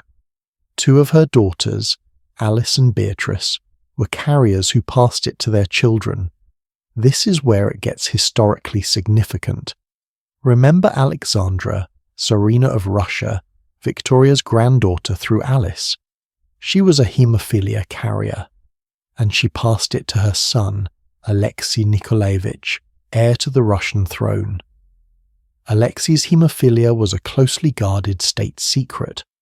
The Russian people didn't know their future Tsar had a condition that could kill him from a simple bruise or fall.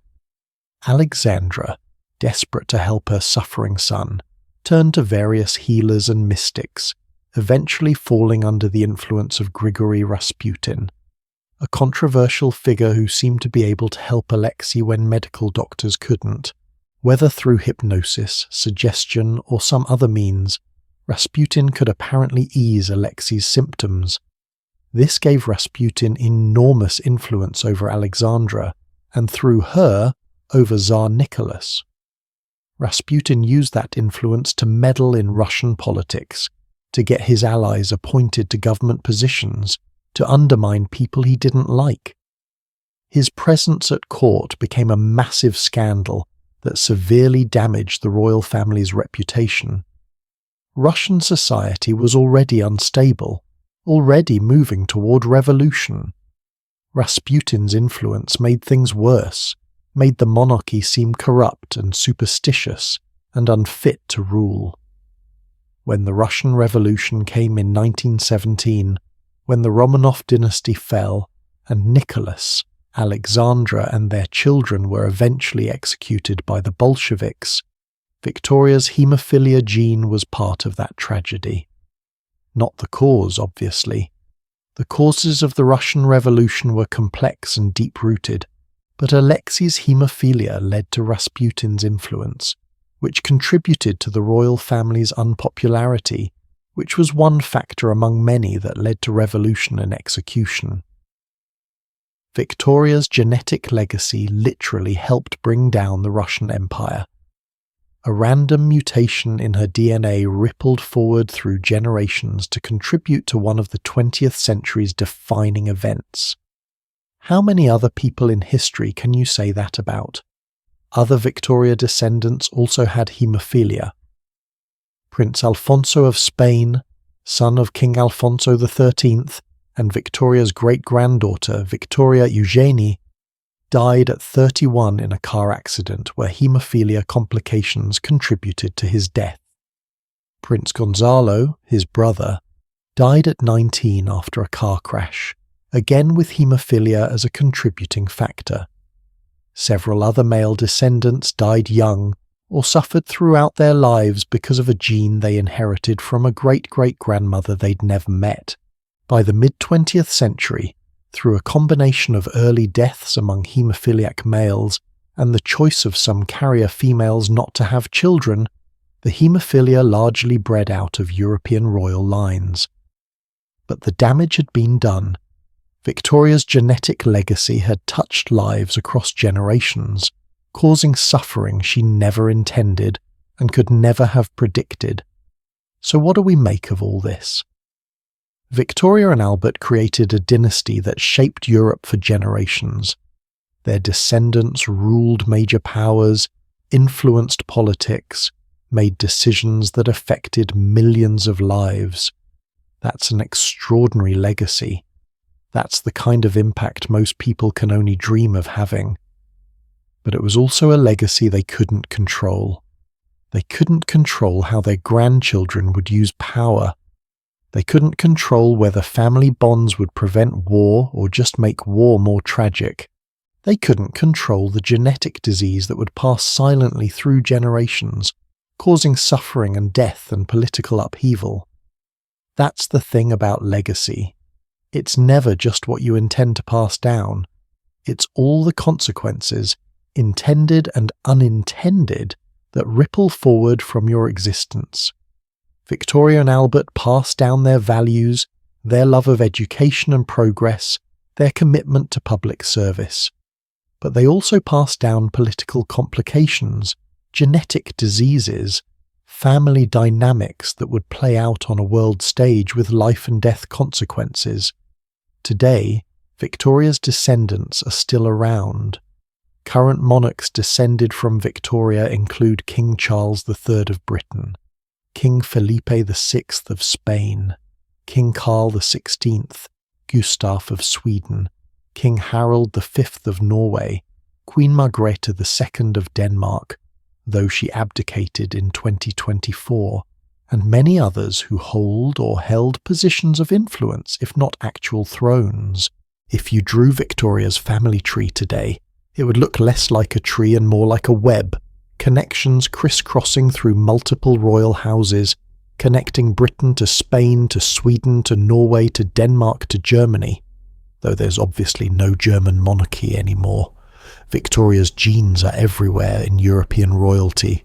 She really did become the grandmother of Europe, and that legacy persists even now, more than a century after her death.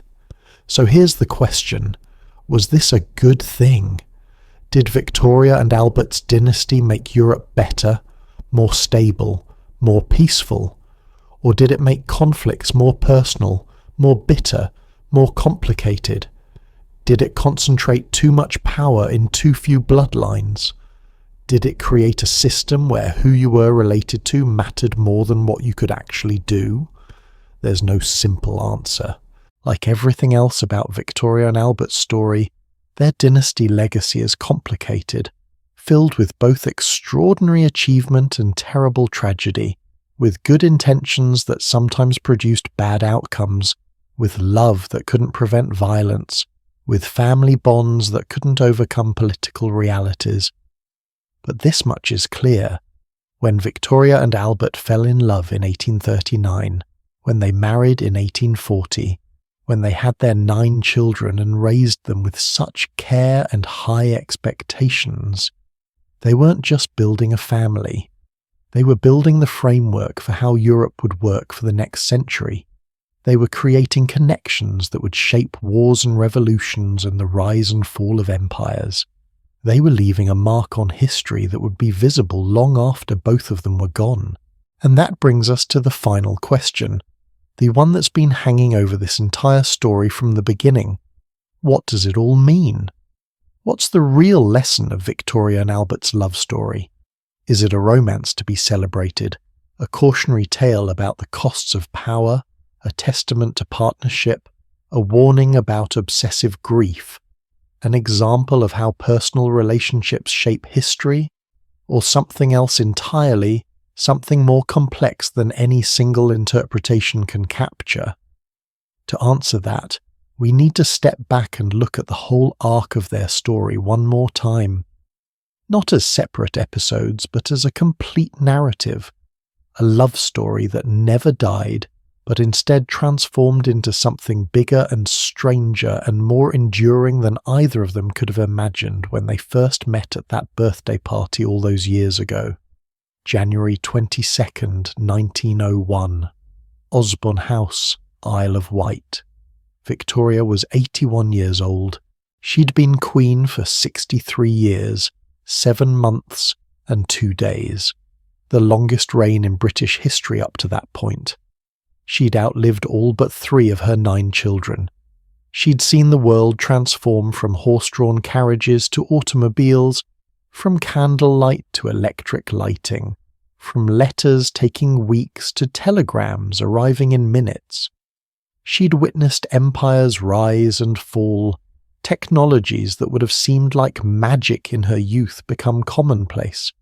She'd become a legend, an institution, almost more symbol than person. But in those final days of January, in her bedroom at Osborne House, the private retreat she and Albert had built together 60 years earlier, Victoria was just a dying woman surrounded by her children and grandchildren. Kaiser Wilhelm II was there, Victoria's eldest grandson, who'd rushed from Germany when he heard his grandmother was failing. King Edward VII, Bertie, the son Victoria had blamed for so long, held his mother's hand. Other children, grandchildren, great-grandchildren crowded into the room or waited anxiously outside. The whole family gathering to witness the end of an era. Victoria had prepared for this moment meticulously. Years earlier, she'd written detailed instructions about her funeral, about what should happen after her death. And some of those instructions were very specific about what should be buried with her. She wanted to wear her wedding veil, the veil she'd worn on February 10th, 1840, when she'd married Albert. She wanted Albert's dressing gown placed beside her in the coffin, the same dressing gown she'd slept with every night for 40 years. She wanted a plaster cast of Albert's hand included, so she could hold his hand one final time. But there were other items too, items she'd kept secret even from most of her family, hidden beneath the flowers that would be arranged on top of her body, visible only to her personal physician and dressers who prepared her for burial. Victoria wanted two things: a photograph of John Brown, the Scottish servant who'd become her closest companion in the years after Albert's death, and a lock of Brown's hair. This caused some controversy even then, and historians still debate what Victoria's relationship with John Brown really was. Was it romantic? Was it just deep friendship? Whatever it was, Victoria clearly treasured Brown's memory alongside Albert's. She'd lost both men, and she wanted both of them with her in death. Think about what this tells us. Victoria's great love story, the one we've been following this whole time, was more complicated than simple devotion to one man. Yes, she loved Albert. Yes, she mourned him for 40 years. But she also found connection and comfort with John Brown afterward. Her heart was big enough to hold multiple relationships, multiple kinds of love. She wasn't just Albert's widow. She was a full human being who kept living, kept feeling, kept needing companionship even after the great love of her life was gone. But for this story, for this moment, what mattered was that Victoria was finally going to be reunited with Albert. She'd waited 40 years for this. 40 years of wearing black, of keeping his rooms unchanged, of sleeping with his dressing gown, of building monuments to his memory. 40 years of feeling incomplete, of going through the motions of life while the most essential part of herself remained frozen on December the 14th, 1861. Now it was ending. Now she could rest. Now, according to her beliefs, the beliefs that sustained her through 4 decades of grief, she would see Albert again. Victoria died at 6:30 in the evening on January 22nd, surrounded by 3 generations of her descendants. Her last word, barely audible, was Bertie, the son she'd blamed, the son she'd pushed away, the son who was now king and who'd been holding her hand as she died. Her funeral was held on February 2nd, 1901, at St. George's Chapel, Windsor Castle.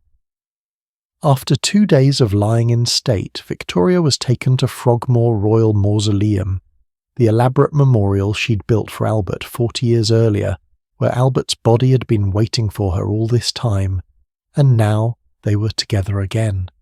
Victoria and Albert, reunited at last, lying side by side for eternity, exactly as Victoria had planned and dreamed about for 4 decades. So here we are, at the end of this story. Or maybe not the end, maybe just another transformation, Another chapter in a love story that keeps rippling forward through time. What do we take away from all this? What does Victoria and Albert's story teach us? I think it teaches us that love is never simple, never just one thing. Victoria and Albert's relationship was genuine love and political partnership. It was passion and power struggle. It was romance and compromise. It was fairy tale and daily grind. It was all of those things at once, messy and complicated and real. It teaches us that great partnerships require both people to give up something. Victoria gave up some of her independence. Albert gave up any hope of equal recognition. They both sacrificed parts of themselves to make their marriage work. And maybe that's what partnership always requires, not losing yourself completely, but being willing to reshape yourself to accommodate another person's needs alongside your own. It teaches us about grief, how it can be both beautiful and destructive. Victoria's devotion to Albert's memory preserved his legacy, built lasting institutions, kept their love story alive for generations. But it also trapped her, limited her, kept her from fully living the 40 years she had after he died. Grief is love with nowhere to go, and Victoria never found a healthy place to put all that love after Albert was gone. It teaches us about legacy, how it's never entirely under our control. Victoria and Albert tried to create peace through family connections. They created complications instead. They tried to build a better world through education and progress. They succeeded in some ways and failed in others. They tried to raise 9 perfect children. They got 9 real human beings with their own strengths and weaknesses. You can shape your legacy, but you can't control it. But most of all, I think Victoria and Albert's story teaches us that love, real, deep, transformative love, changes everything it touches. It changed 2 people who met as awkward teenagers at a birthday party. It changed the British monarchy from a scandal-ridden institution into a model of family values. It changed fashion, changed Christmas traditions, changed how people thought about marriage and partnership.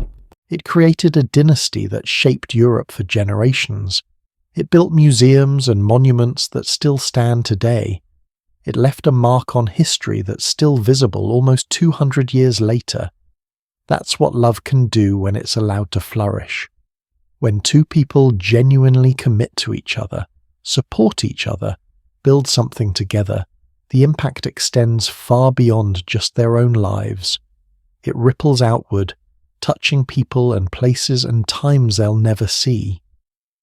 Was Victoria and Albert's love perfect? No. They fought. They struggled. They made mistakes with their children and with each other. Albert worked himself to death.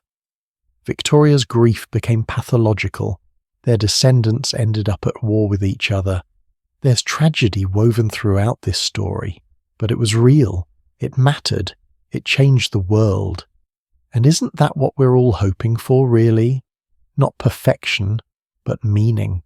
Not a flawless fairy tale, but a real connection that makes our time on this earth matter, that leaves something behind, that proves we were here and we loved and that love meant something.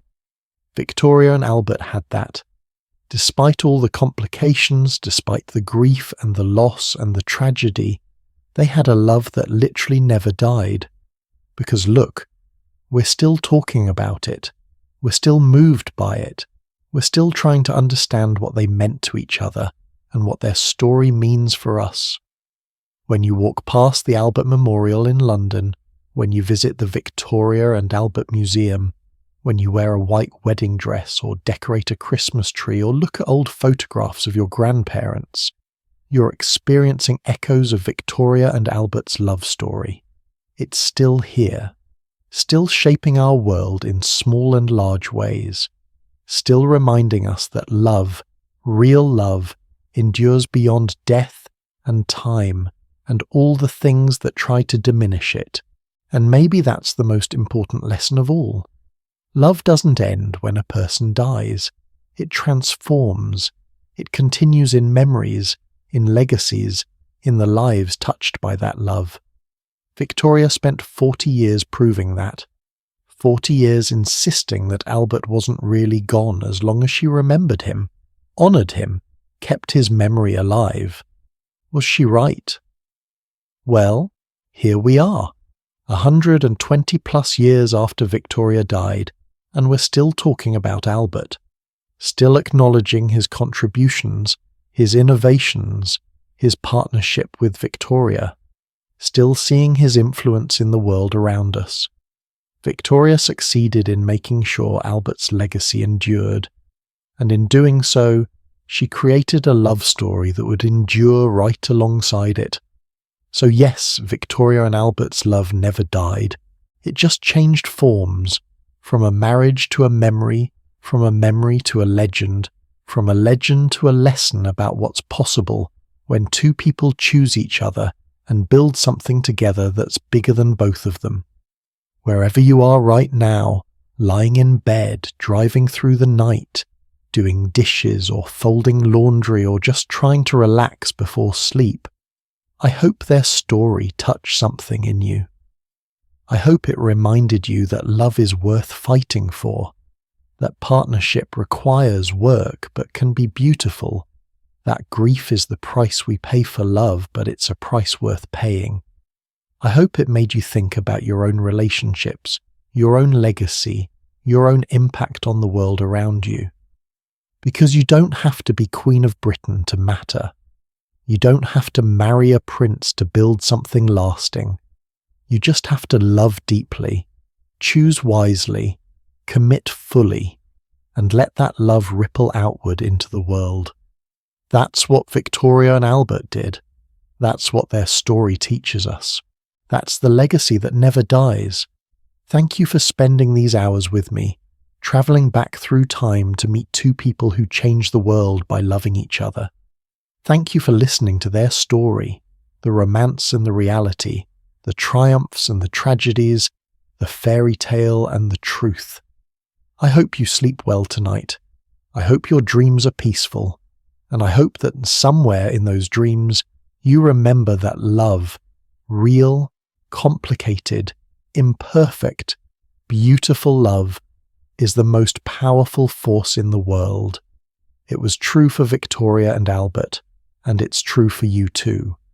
Until next time, when we'll explore another story from history that shaped our world and continues to echo through time, good night, sleep tight, and remember, the greatest love stories are the ones that change not just two lives, but countless lives across generations. May you find that kind of love. May you be that kind of love. And may you rest well knowing that your story, like Victoria and Albert's, matters more than you know. Sweet dreams.